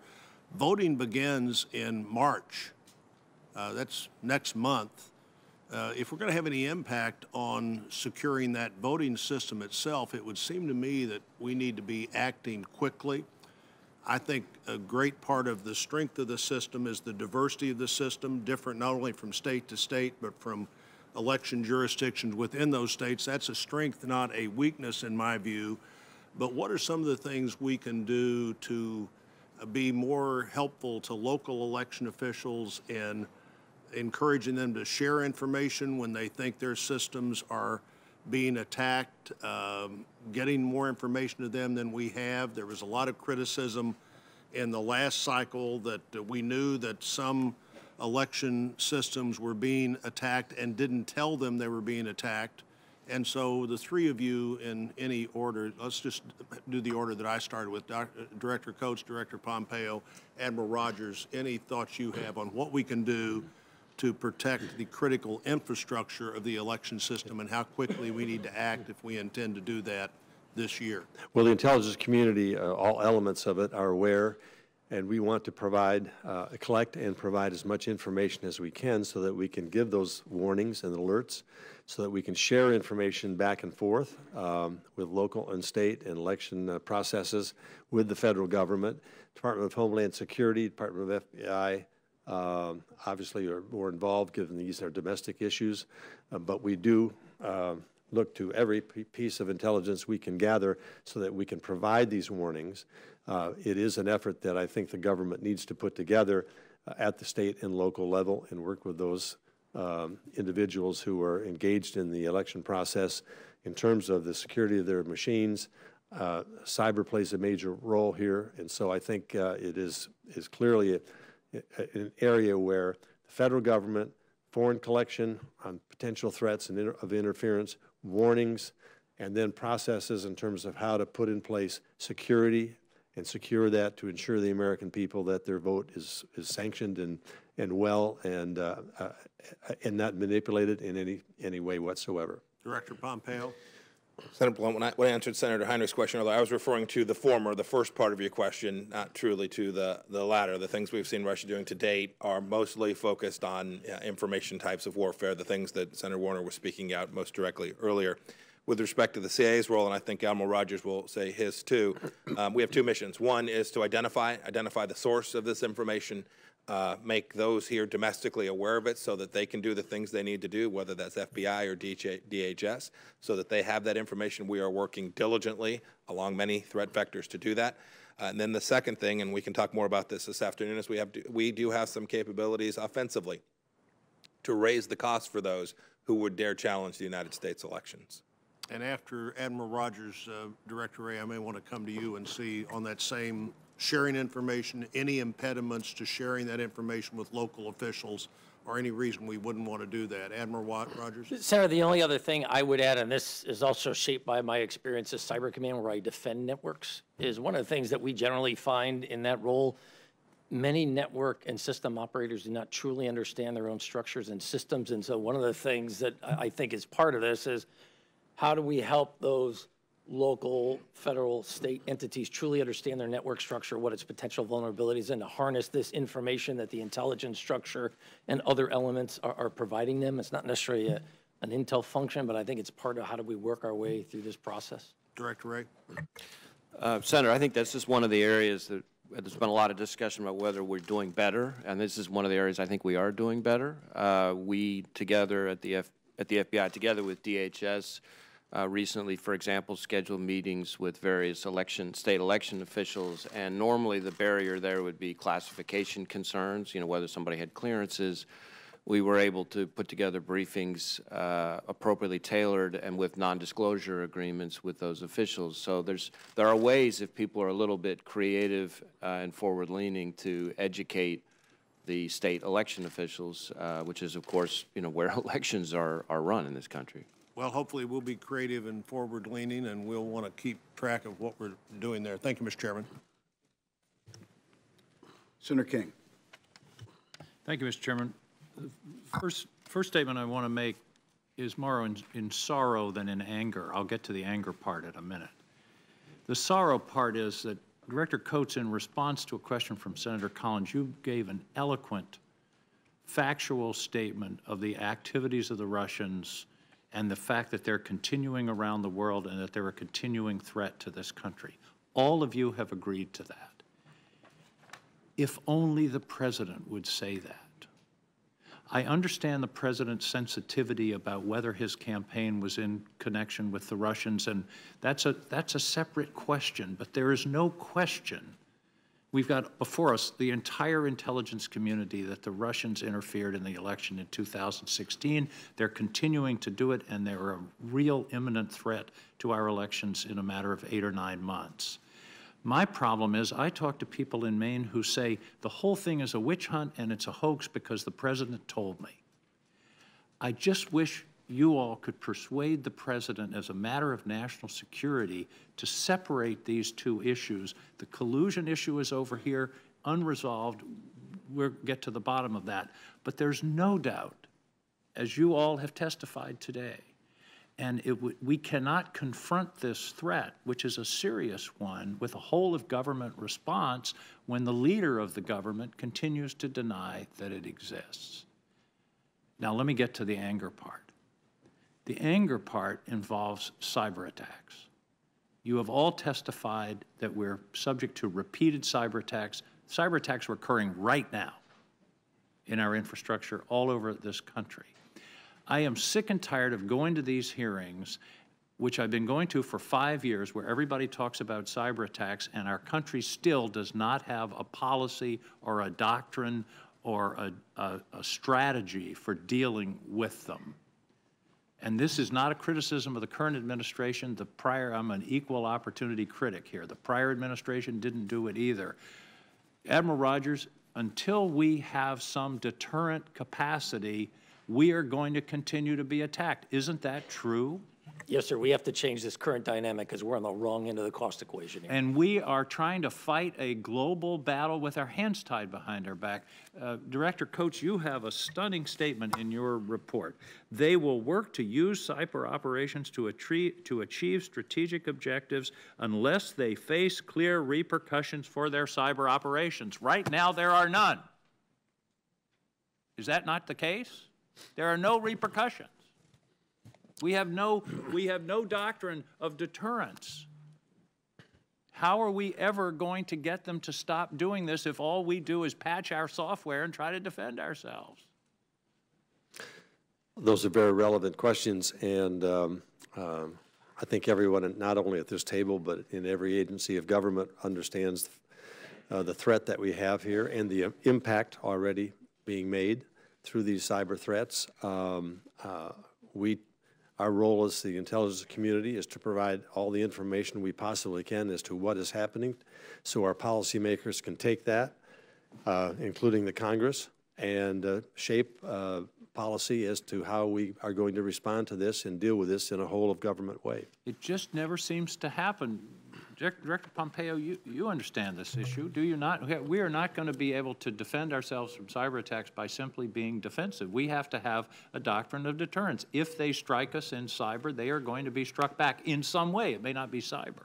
I would agree with you. I would also argue that, and while I can't say much in this setting, I would argue that your statement that we have done nothing does not reflect the responses that, frankly, some of us at this table have engaged in, and the United States government has engaged in both before and after this but both during and before this administration. But deterrence doesn't work unless the other side knows it. The doomsday machine in Dr. Strangelove didn't work because the Russians hadn't told us about it. It's true that it's important that the adversary know it. It is not a requirement that the whole world know it. And the adversary does know it, in your view? I'd prefer to save that for another forum. Well, I believe that this country needs a clear doctrine. What is a cyber attack? What is an act of war? What will be the response? What will be the consequences? And right now, I haven't. Senator, I agree. I haven't seen it. I agree with you. We collectively, it is a complicated problem given the nature of. Include us, by the way. Yes, I would too. And as I sat as a member of the House of Representatives for 6 years, I take responsibility for not having been part of solving that too. There is a lot of work here to do. We do need a U.S. government strategy and clear authorities to go achieve that strategy. I appreciate it. I just don't want to go home to Maine when there's a serious cyber attack and say, well, we never really got to it. We knew it was a problem, but we had 4 different committees of jurisdiction, and we just couldn't work it out. Yes, sir. That's not going to fly. Yes, sir. Thank you, gentlemen, for your service. Senator, I might just add that we don't want to learn this lesson the hard way. 9/11 took place because we were not coordinating our efforts. We are now coordinating our efforts, but we didn't have the right defenses in place because the right information was not there. Our job is to get that right information to the policymakers and get on with it because it's just common sense. If someone is attacking you and there's no retribution or response, it's just going to incentivize more contacts. Right. Right now, there are a lot of blank checks. There's a lot of things that we need to do. Director Coates, thank you. I appreciate that. Thank you, Mr. Chairman. Senator Langford. Thank you. Director Coates, you and I talked last year about this same issue that Senator King was just bringing up as well about cyber doctrine and a point person on who that would be and a defined person that would give options to the President and to Congress to say if a response is needed and is warranted. This is the person, this is the entity that would make those recommendations and allow the President to be able to make decisions on what the proper response is. Has that been completed? Is there a point person to be able to give recommendations on an appropriate response to a cyber attack to the President? That has not yet been completed. Of course, your understanding of the stand-up of Cyber Command and the new director that will be replacing Admiral Rogers, the decision relative to whether there would be a separation between the functions that are currently now NSA and cyber is yet to be made. General Mattis is contemplating what the next best step is, and there's they've involved the intelligence community in terms of making decisions in that role. But we, at this particular point, cannot point to one sort of cyber czar, but various agencies throughout the federal government are taking this very, very seriously, and there are individuals that we continue to meet on a regular basis. The ODNI has something called CTIC, and that is a coordination effort for all the cyber that comes in so that we don't stovepipe like what we did before 9/11. So things are underway, but in terms of putting a finalized this is how we're going to do it together is still in process. Senator Langford, with respect to responses to that, these are Title X DOD activities unless they are granted to some other authority, a Title 50 authority. So there is a person responsible. Secretary Mattis has that responsibility to advise the President on the appropriateness of responses in all theaters of conflict with our adversaries. Okay, thank you. I want to bring up the issue of the rising threat of what's happening just south of our border in Mexico. In Mexico, homicide rate went up 27% last year. We had 64,000 Americans that died from overdose of drugs. The preponderance of those came through or from Mexico. We have a very rapidly rising threat, it appears to me. And what I'd be interested from y'all is on a national security level and what you're seeing. What are we facing? What's changing right now in Mexico versus 10 years ago Mexico and our relationship and the threats that are coming from there? I would defer to Director Wray relative to what his agency is doing. I mean, clearly we have a continuing problem, and the Mexican government has a continuing problem relative to the gangs and the organizations. There have been some high-profile arrests lately. We've taken down some labs. Mexico is cooperating, but and they themselves will admit that it's almost overwhelming. Their army's been participating. It's almost overwhelming for them to control the situation south of the border. We have our own issues then on border protection and as well as consumption here in the United States. Director Wray. In many ways, what we're seeing is just more of the same, but one of the things that's changed, because I think that was at the heart of your question, I think we're seeing, one of the things we're watching in particular is more black market fentanyl being shipped to transnational criminal organizations in Mexico, and then, you know, they're taking advantage of the pricing advantages, and that's being then delivered in large quantities to our streets. Certainly, the Mexico relationship is, from a law enforcement perspective and from a domestic security perspective, one of our most important. I think the FBI LEGAT office in Mexico is our largest in the world. I'm pretty sure about that, or pretty close to it, if not. And that's a reflection of how much activity there is. Let me ask you a specific Oklahoma question that's also a national question. There was an individual named Al-Falaj that was picked up in Weatherford, Oklahoma, just a couple of weeks ago by the FBI. His fingerprints were identified from a terror training camp in Afghanistan. He'd been in the country for multiple years. And what I'm trying to be able to determine is the coordination of information to local law enforcement and from data that's gathered from some of the work that's happening overseas in Afghanistan and such. How are those two being married together that we can identify individuals that are a threat to our nation based on their participation in a terror training camp overseas now coming to the American shores? Well, certainly we've become better at looking at biometric information from overseas and marrying it up with potential threat subjects here in the U.S. as well as in some of our allies. The individual in question, of course, turned out to have his fingerprints on information from the Al-Farouk camp. And it's just a reminder to us that, you know, an awful lot of people went through those camps. And while the civilized world, the intelligence community, law enforcement, military, our allies around the world made a major dent on those people, we're kidding ourselves if we think that an awful lot of them aren't still out there. And it's just a reminder that we need to stay on the balls of our feet. Right. Senator Langer, if I could, just one additional point. You asked what has changed in Mexico. What has also transpired over the last couple of years is you had 5 principal cartels. We alluded to a number of captures that have taken place, over 100. Those 5 cartels have kind of devolved into 20, and part of that outgrowth, you've seen an increase in the level of violence. Senator Manchin. Thank you, Mr. Chairman. Thank all of you. First, let me just say on behalf of the people of West Virginia, I want to thank you for the job you do in keeping us safe.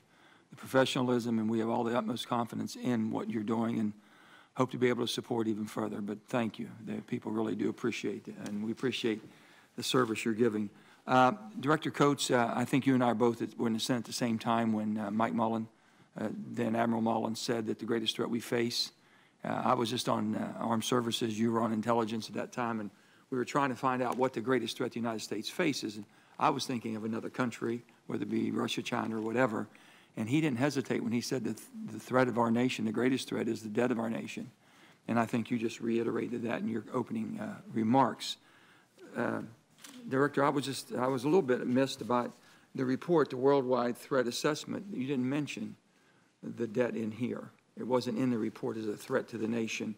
And I didn't know if there was a thought process behind that, because you made a tremendous effort to put that in your opening statement. I appreciate that, but tell me what your thought process here was.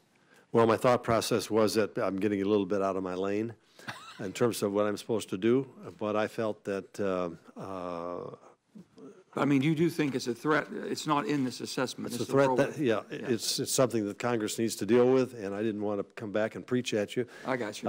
But I thought at the very end, in fact, just yesterday, look, I think I have a responsibility to raise this issue because it does affect the military significantly. It affects the intelligence community, which is tied to the military in terms of intelligence. It's going to have a serious effect on us. Well, you said on both sides of the aisle. The only thing that seems to be bipartisan here today is spending money. Both sides seem to agree on spending more money without any accountability. So I'm glad to hear your remarks on that. If I could, to all the witnesses, I share what Senator Langford has said about concerns about what's killing more Americans than any of the threats discussed that we have today, and it's with drugs. My state of West Virginia has been hit harder than any state. I got more deaths per capita than any state. It's been ravaging as far as my communities, my homes, my schools, the families. It's just unbelievable what we're going through. I think in a nutshell what I would be asking, all of you all are responsible to do everything you can to keep us safe, and you've done a tremendous job as far as from a foreign attack and things of that sort. And Director Ray, I appreciate what the FBI does, and they have a strong presence in West Virginia, and we're very, very appreciative of that.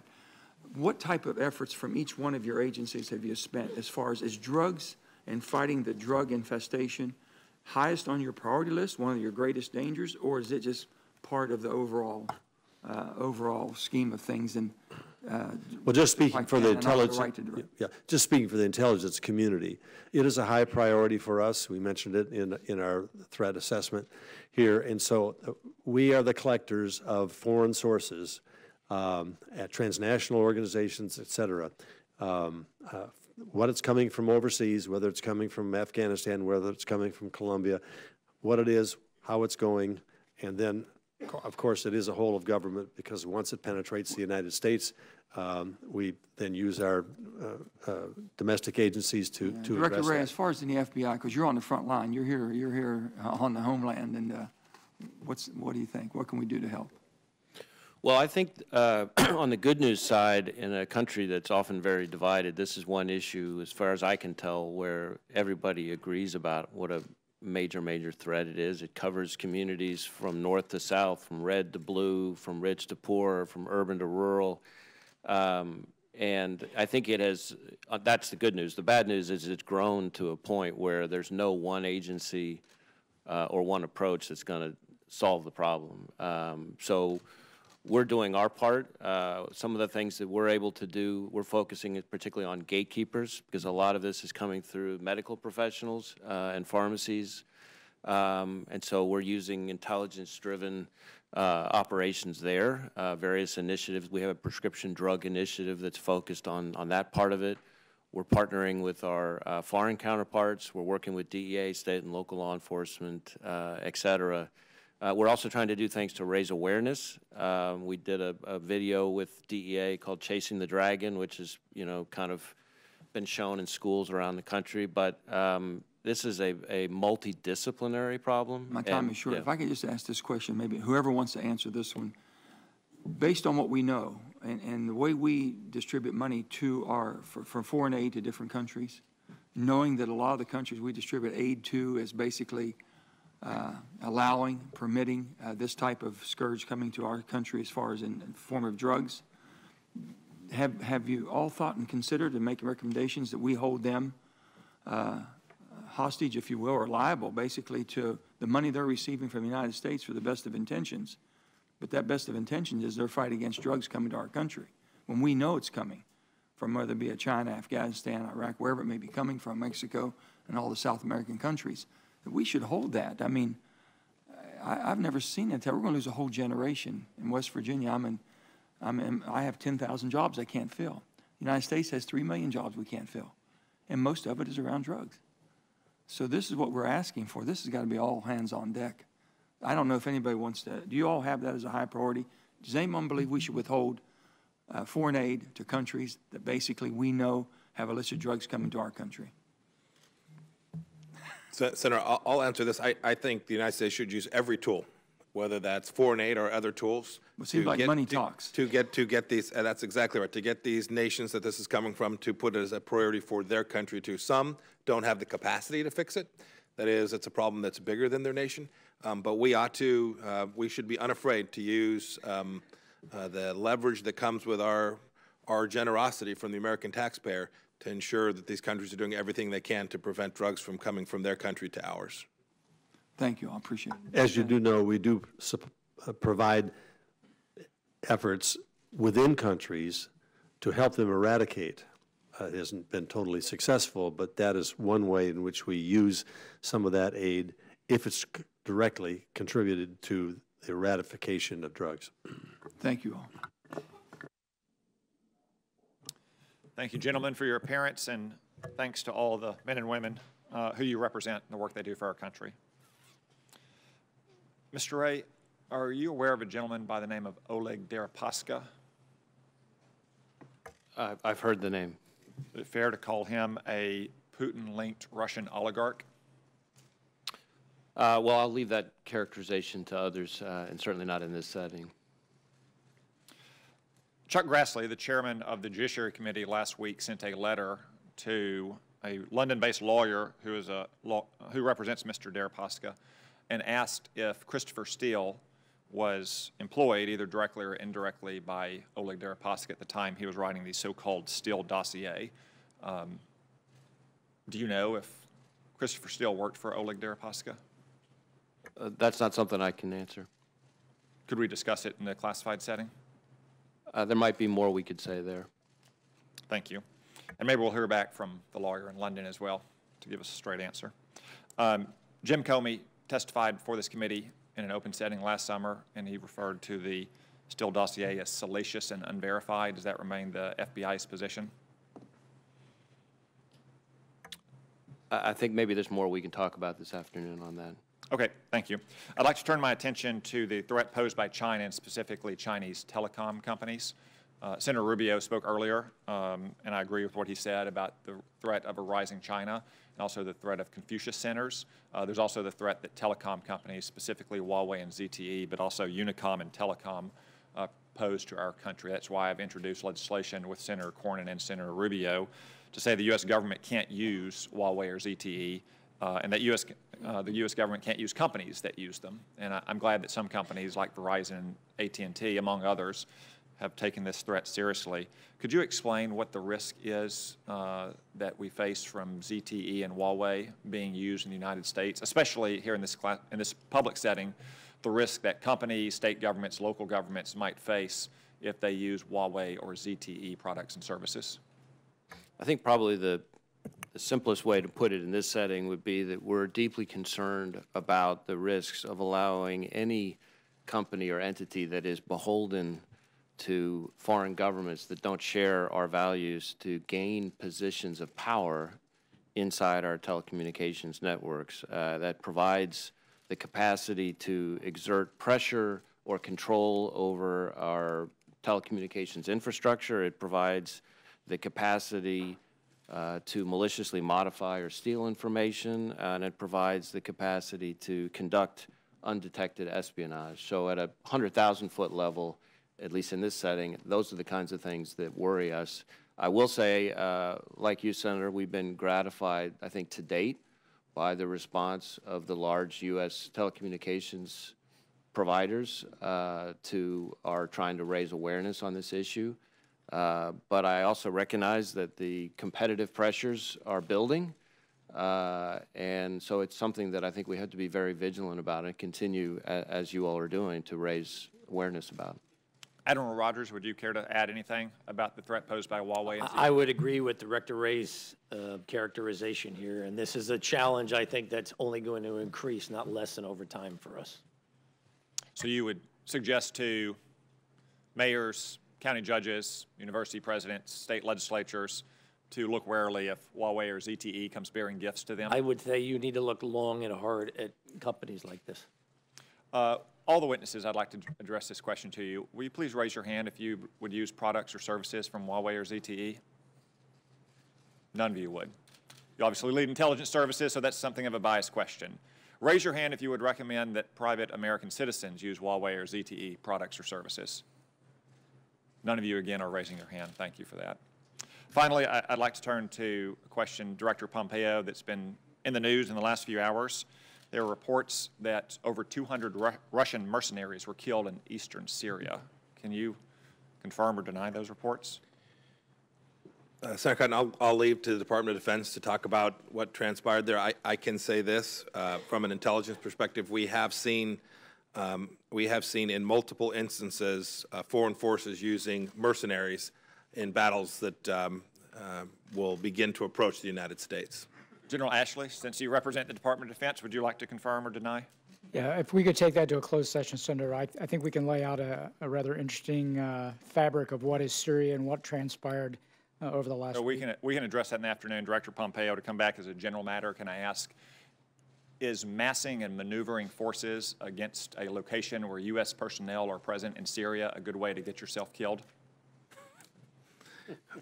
I think I'll defer that to the Department of Defense as well. General Ashley, would you like to answer that question?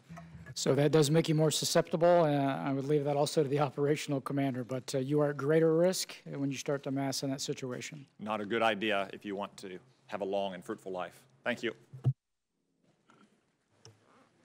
Senator Harris. Thank you. I want to echo the comments of my colleagues in thanking the men and women who serve in your agencies. I am concerned that the political attacks against the men and women of your agencies may have had an effect on your ability to recruit, retain, and also the morale of your agencies. So I would like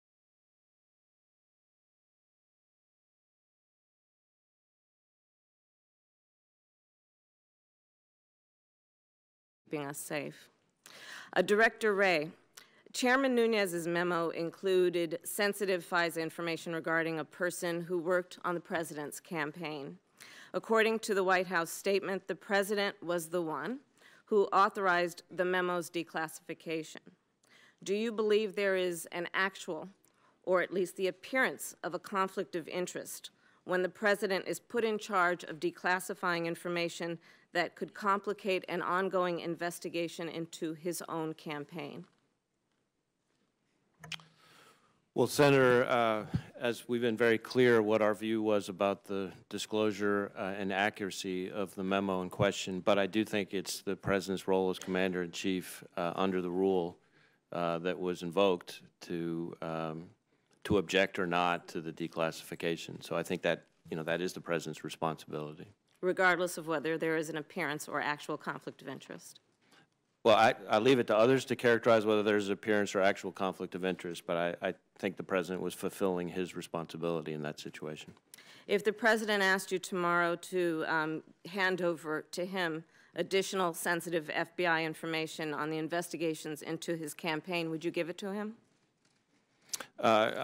I'm not going to discuss the investigation in question with the President, or much less provide information from that investigation to him.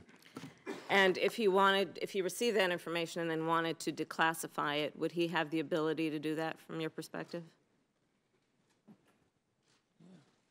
Information from the... However he received it, perhaps from members of the United States Congress. I think legally he would have that ability. And do you believe the President should recuse himself from reviewing and declassifying sensitive FBI material related to this investigation? I think recusal questions are something I would encourage the President to talk to the White House counsel about.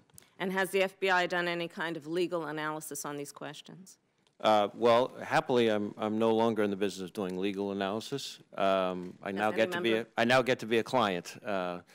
And blame lawyers for things instead of being the lawyer who gets blamed. So we have not done legal analysis. Have you blamed any lawyers for their analysis of this issue? What's that? Have you blamed any lawyers for their analysis of this? I have not yet, no. Okay. Is the FBI getting the cooperation it needs from social media companies to counter foreign adversaries' influence on our elections? I think the cooperation has been improving.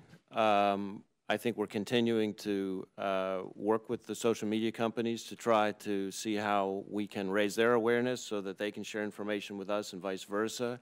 So I think that I think things are moving in the right direction, but I think there's a lot of progress to be made. What more do you need from social media companies to improve the partnership that you'd like to have with them to counter these attacks?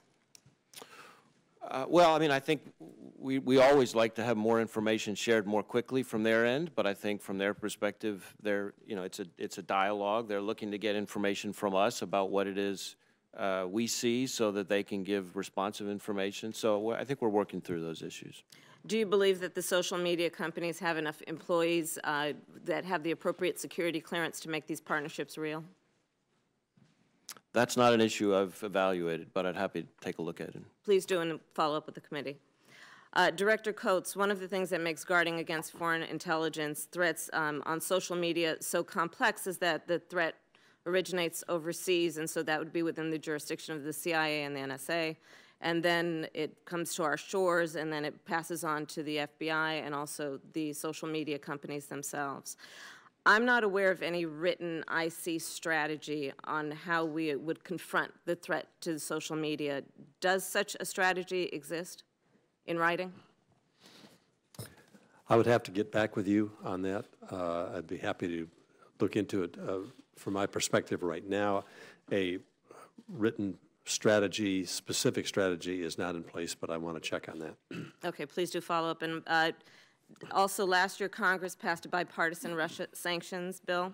However, the administration has not imposed those sanctions. From an intelligence perspective, what is your assessment of how Russia interprets the administration's inaction? I don't have information relative to what the Russian thinking is in terms of that particular specific reaction. There are other sanctions, as you know, that are being imposed on Russian oligarchs and others through the United Nations and through other things that have been done in reference to the JICPOA. But specifically on your question, I don't have an answer for that. Senator Can you provide? Yes. May I just comment? I think we ought to look at that in a broader context. That is how the Russians view all of the actions of this administration, not just a particular set of sanctions or the absence thereof. So as we've watched the Russians respond to this administration's decision to provide defensive weapons in Ukraine, to push back against Russian efforts in Syria, sanctions placed on Venezuela were directly in conflict with Russian interests. The list of places that the Russians are feeling the pain from this administration's actions are long. But Director Pompeo, I'm sure you would agree that in order to understand the full scope of effect, it is also important that we analyze each discrete component, including what is the interpretation of this administration's failure to enact the sanctions, as has been passed and directed by the United States Congress in a bipartisan manner. Have you done that assessment? So, Senator, in closed session, I'll tell you what we know and don't know about that discrete issue. Right. And I'm happy to, yes, and I agree with you, it is important to look at each one in its own place, but I think what we most often see in terms of Russian response, it's to the cumulative activities in response to Russian activities. That is how the United States responds to those in a cumulative way. Thank you. I look forward to our conversation. Yes, Thank ma'am. Warner. Director Coates, you alluded to the activities of transnational criminal organizations, and I'm thinking particularly as regards our neighbors down south of our border. Recently, I heard somebody refer to the cartels, these transnational criminal organizations, as commodity agnostic. In other words, they'll traffic in people, they'll traffic in drugs and other contraband, all in pursuit of money. Whatever brings in the most dollars. Senator Manchin, I know, and others have alluded to their concern about, and certainly we all share the concern about the deaths and overdoses caused by drugs in America, much of which comes across our southern borders through our ports of entry. This week we're going to be considering border security measures as part of a larger package that the President has proposed while addressing the so-called DACA recipients. But do you believe that modernizing our ports of entry, providing an enhanced technology and other means to surveil and follow and identify illegal drugs coming across our ports of entry would be a good thing for us to do? I do. I do think that a layered approach is necessary to, it's clear that just one specific defense put in place is not going to solve the problem. It needs to be a layered interest of not only physical facilities, but also border patrol, also how those who arrive and perhaps dissipate in waiting for their court appearance, tracking them. There's a whole range of things that I think are going to be needed to stop that flow from coming in. I know it's been alluded to, but let me just emphasize my concerns that with the demand side. Maybe we've given up, I hope not, in addressing the demand side, which of course provides the money and the incentive for these cartels to operate, and something I think deserves the full attention and focus of the United States government. I've heard General Kelly in his previous job at DHS and talk about that, and I hope we will return to that focus as part of this layered approach, the demand side, because it's something I think that is maybe the hardest thing to deal with, but perhaps might have the greatest impact. Yeah, the supply depends on the demand, and the demand drives the supply and provides the capital in which to take extraordinarily methods that bypass our defenses in order to get those drugs into the United States. And on the demand side, this is a whole of the American people process. It's PTAs. It's, we growing up got these videos of, driving and driver's training and the horrendous look at crashes and so forth and so on. We need to let every student know. We need to let what the consequences of these drugs are to their lives and to their future. We need to get parents involved, parent-teacher associations involved. So whether they pick up their values from church or from the neighborhood or whatever, this is a national crisis, and all of us here represented or are from states which are staggering through the process here of watching young people and others die from drugs that are more potent than they've ever been. Let me just lay down a couple of markers here in my comments, but then I want to end on CFIUS, the Committee on Foreign Investment in the United States. I will join Senator Rubio and Senator King, Senator Langford, and others concerned about the failure of the U.S. government, again, to have an all-of-government strategy to deal with the cyber threat.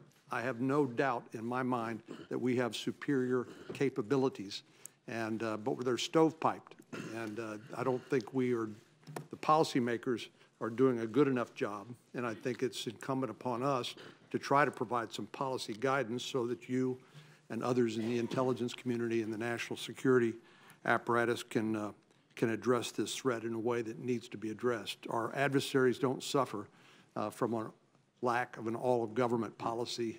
They are all over that. And China, I agree with Senator Rubio about their strategy, and some of you have responded to that. But one of the strategies that China and other countries have adopted is to avoid some of the review measures in the Committee on Foreign Investment in the United States when it comes to direct investment, buying those dual-use technologies, startup companies and the like, and then using that to gain strategic advantage against the United States. I wonder if maybe Director Wray, could you address that? And then anybody else in the time permitted, I'd be glad to hear what you had to say about that. Well, Senator, I think you're exactly right that CFIUS reform is particularly relevant to the China threat, although not exclusively China threat. And there's a degree to which CFIUS, as it currently stands, is susceptible too much to the kind of round pegs, only go in round holes kind of thing. And it's not hard to come up with other shaped pegs to get around that process. The obvious example being joint ventures, but there are other ways as well. So that's one of the significant problems. Another problem is the amount of time that's built into the process to do a thorough review, which is too short. Another problem is the inability to share information, since other countries our allies are going through the same thing, to be able to share information So when they go through their own versions of a CFIUS process, they have the benefit of what was attempted in our country and vice versa.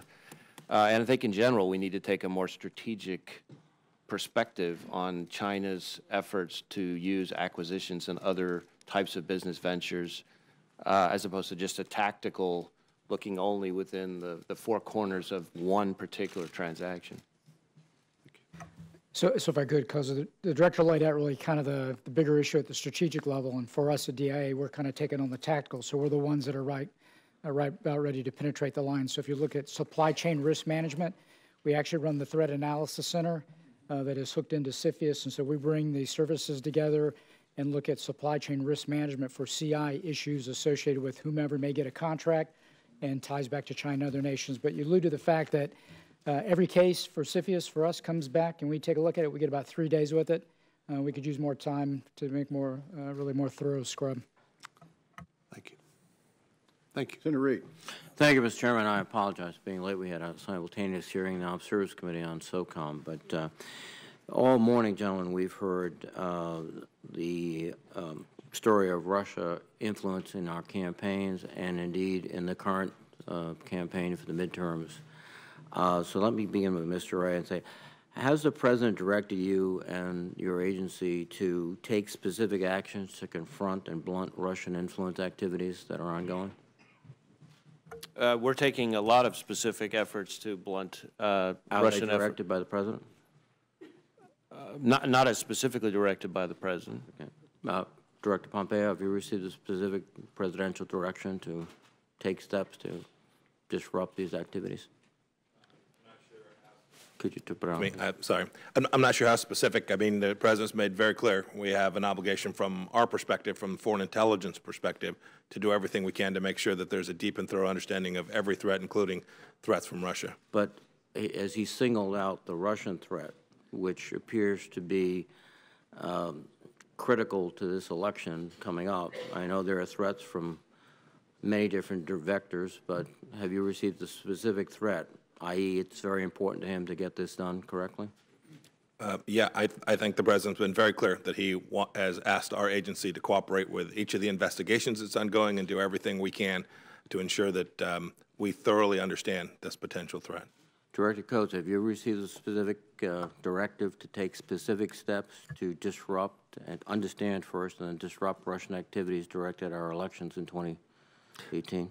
I would echo what Director Pompeo just said. We work together on this throughout the agency. Has full understanding that we are to provide whatever intelligence is relevant and make sure that that is passed on to our policymakers, including the President. Passing on relevant intelligence is not actively disrupting the operations of an opponent. Do you agree?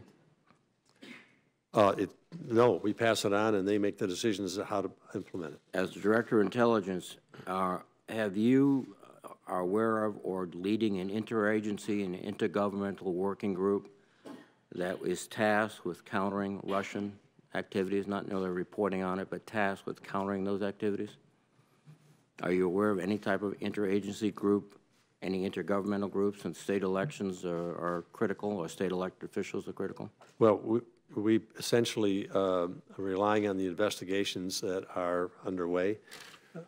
So the answer both with this committee and the HPSC committee and as well as the special counsel. So you're not taking any specific steps based on the intelligence to disrupt Russian activities that are occurring at this moment? We take all kinds of steps to disrupt Russian activities in terms of what they're trying to do. I think I'll turn it over to Director Pompeo to. Let me finish with the rest of the gentlemen. Are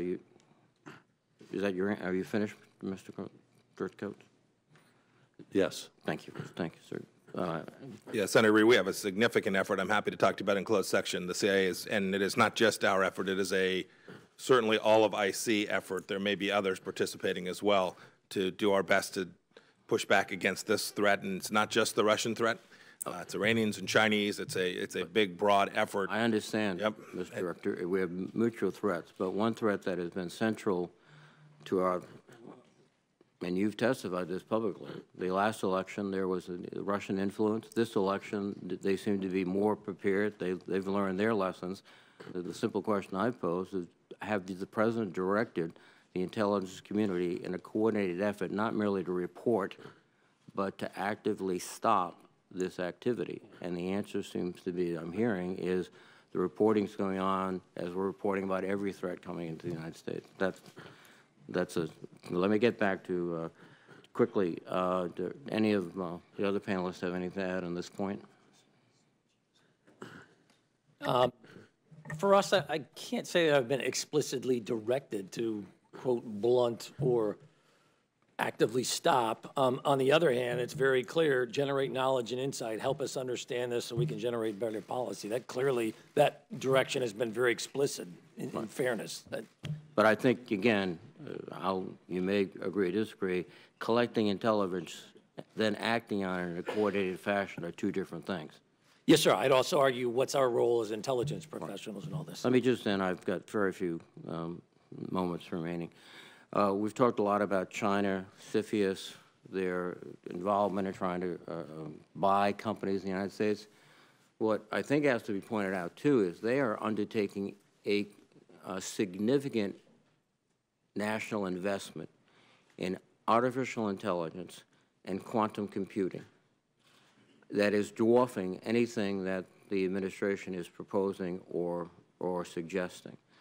If artificial intelligence has even half of the benefits that its promoters claim, it is going to be extraordinarily disruptive. Quantum computing has a capacity to undercut cryptology as we know it, and the experts can correct me if I'm wrong. Some of the mechanisms that quantum computing can generate could, based on infinite measurements of gravity, detect devices underground and under the water, which for anybody who's a submariner, you've got to be wondering. So where is our national Manhattan program for AI and quantum computing that will match the Chinese? Director Coates, you seem to be anxious to answer that, and I'll let you do that. Well, I think there are some things that we ought to talk about in classified setting here. We're treading a very narrow line here relative to discussing this in an open meeting. I don't want to tread that line, but we do have to recognize that, again, the Chinese activity to appropriate our intellectual property is obvious. They're generating their own intellectual property at a rate that could be disruptive, and we are not matching them. Again, this Manhattan analogy might be a little bit out of date, but when we saw the potential effects of a scientific development back in the 40s, we spared no expense so that we would get it first before our opponents. The Chinese seem to be making that type of commitment very publicly.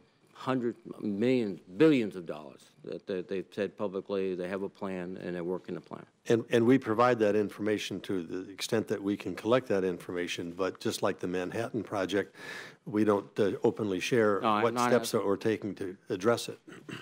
I respect that. Thank you, Mr. Chairman. Thank you, sir. Thanks, Senator Reid, and I do hope you'll come back to the closed session if you can this afternoon. I think that you'll get some fidelity in that closed session.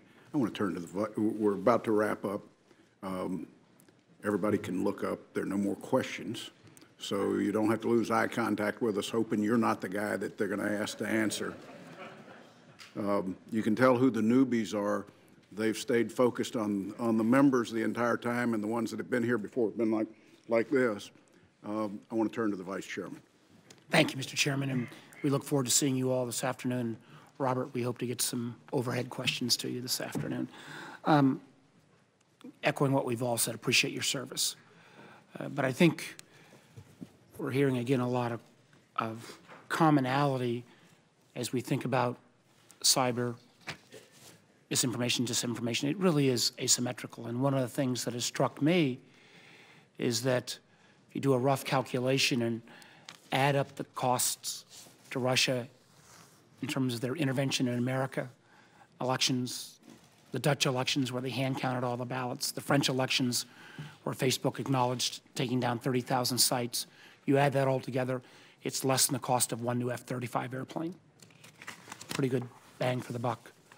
I remember a year or so ago at Langley looking at some of our fighter technology, stealth technology, and the colonel showing around bemoaning the fact that the Chinese had gotten this again on the cheap by stealing a lot of the intellectual property that that underlies that technology.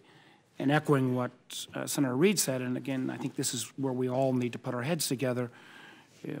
We just made a massive additional investment in DOD. We're roughly 10x the size on our spend versus our near-peer adversaries like China and Russia. I do feel not that from a criticism standpoint, but more from just where we are about going forward, that we may be buying the best 20th century when we see our near-peer adversaries making these massive investments in areas like AI, machine learning, quantum computing. And I think we all need to kind of think through this from a general strategic standpoint. I worry that we've got certain low-hanging fruit as we think about Chinese tech companies and how to get CFIUS right. One of the things some of us have discussed with you in the past is if you look simply at IoT connected devices, we're going to double the number, from about 10 billion to 20 billion in the next 3 to 5 years.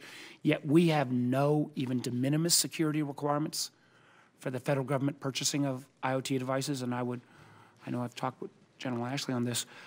I don't believe there is even across the IC and DoD prerequisite that before we buy some of these connected refrigerators or sensors or common consumer goods, that there be that patchability or no embedded passcodes. So I think that, again, there's a lot of work we can do, but we don't have the luxury of short time. Senator Blunt raised some of the questions around election security, and I know the chairman's going to make this comment in his closing remarks. I think this committee has done some very good bipartisan work on a series of areas that arose out of the Russia investigation. It's our hope that on election security we can come forward with a set of recommendations very quickly, because we have primaries coming up as early as March, and my hope is that there will be able to be bipartisan legislation to try to start addressing this issue. So thank you, gentlemen. Look forward to our session this afternoon, and with that, I'll turn it over to the chairman. Thank you, Vice Chairman. And Admiral Rogers, I can't remember whether it was you or somebody else at the table said when we had a closed session about investment, it's not how much we spend, it's how we deploy the capital that we've devoted to a particular thing. And I think as a general statement, we get much better at the way we deploy capital. And I think we deploy it with a measurement tool today on return that's totally different than it was 10 and 20 and 30 years ago, and I think that's important. This committee has a global mandate, a mandate that I think has been reflected, in the statements and the questions of the members of this committee today. It's my hope that the American people got a sense of the breadth of topics this committee deals with on a daily basis, and so do you. What was unsaid today? What was unsaid is that the special counsel is not the only investigation that's going on in Washington. The scope of the special counsel's investigation was clearly stated by the DAG when he hired Bob Mueller. And I think the media has spent some portion of every day trying to portray that the scope of that investigation has changed. Truth is, I don't know. Not sure that anybody in this room knows. But here's what I do know. I know the Senate Intel investigation continues. We're hopefully wrapping up some important areas that we have focused on. The Vice Chairman just alluded to the fact that it is our hope and our belief that before the primaries begin, we intend to have an overview of our findings that will be public. We intend to have an open hearing on election security. And it's the committee's intent to make recommendations that will enhance the likelihood that the security of our election process is in place. In addition to that, our review of the ICA, the Intel Community Assessment, which was done in the December of 16.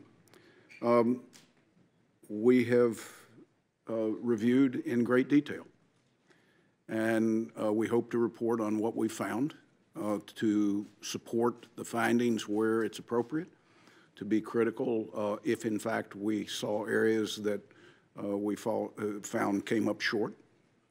We intend to make that public. Overview to begin with, none of these would be without a declassification process, but we will have a public version that we air as quickly as we can. And the third piece of review of when we learned of Russia's intrusions into our system, what we did or what we didn't do. And again, with the intent of sharing as much of that with the American public as we can find through open hearings and through an overview. Lastly, we will continue to work towards conclusions related to any cooperation or collusion by any individual, campaign, or company with efforts to influence the outcome of elections or to create societal chaos in the United States. I want to thank each of you at the table for an unprecedented access to intelligence products, legal documents, and other materials that were needed for us to do our job. We have a very talented group of individuals who have conducted this investigation. The remarks of every individual who has come in before us has commented on their professionalism and the fact that at the end of 8 hours they couldn't tell who was a Democrat and who was a Republican. So the effort to be bipartisan has not just been public, it is private as well, and permeates all the way down through our staff. They couldn't do this in a timely fashion if it wasn't without the access that each of you have provided us and your agencies. And let me just reiterate again, we understand that this is an unprecedented access to this information. I promised you when we started a year ago that the sensitive nature of that material would in fact be protected. The Vice Chairman and I have done everything in our power to do that. We think we have maintained that promise. There have been times where information has found its way out, some of recent, where it didn't come from us, but certainly people have portrayed it did. And that's okay, because you know and we know the security measures we've got in place to protect the sensitivity of that material. We have also protected the sensitivity of the individuals that have been interviewed voluntarily. The individuals who have come in, what they've shared with us, to date we have not released any interview notes, because that's not for public consumption. We ask people to come in and share with us things that help us understand what happened. It's our responsibility to take that information and to put it into some form that furthers the American people's understanding and assurance that we have thoroughly reviewed this. We will continue the promise that we made to each of you till the conclusion of this investigation and on. There are no expectations that everything you have shared with us is now a precedent that you have to continue. I hope it's not. I have said publicly and criticized for it that our committee was created to operate in secrecy. I believe that's where we perform our best work, and we're given the opportunity and the need for the American people to have a better understanding that we should in as controlled an atmosphere as we do. Today is an example of that, and we can now move from a public setting to a more private and closed setting to continue to get some clarity on some of the issues that our members need. I want you to understand the takeaway here. The takeaway is this committee has and will continue to focus on answering the question that was given to this committee from an investigation standpoint. what Russia did to influence the 2016 elections. There are efforts to expand our efforts. They are not internal. We realize we have to answer for the American people, what did Russia do to mess with the 2016 elections? And like many of you on some of the questions when we've asked that we're specific about it in public and in private, we find it's multi-jurisdictional. We've got to begin to sort that out for us, the American people. So I thank you for your willingness to be here today. I thank you for the performance of your employees who have worked tirelessly with very little thanks and of late with a lot of criticism to keep this country safe. And I might say to keep other countries safe, because we are very generous when we know that bad things are going to happen. The committee is appreciative of the relationship that we have. We will continue to work to earn your trust, because that's the only way we can perform the type of oversight that we believe the committee is mandated to do. And for the cooperation that each one of you provides us, we're grateful for that. With this hearing is adjourned until closed session at 2:30.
$700 billion more than the next 8 nations combined.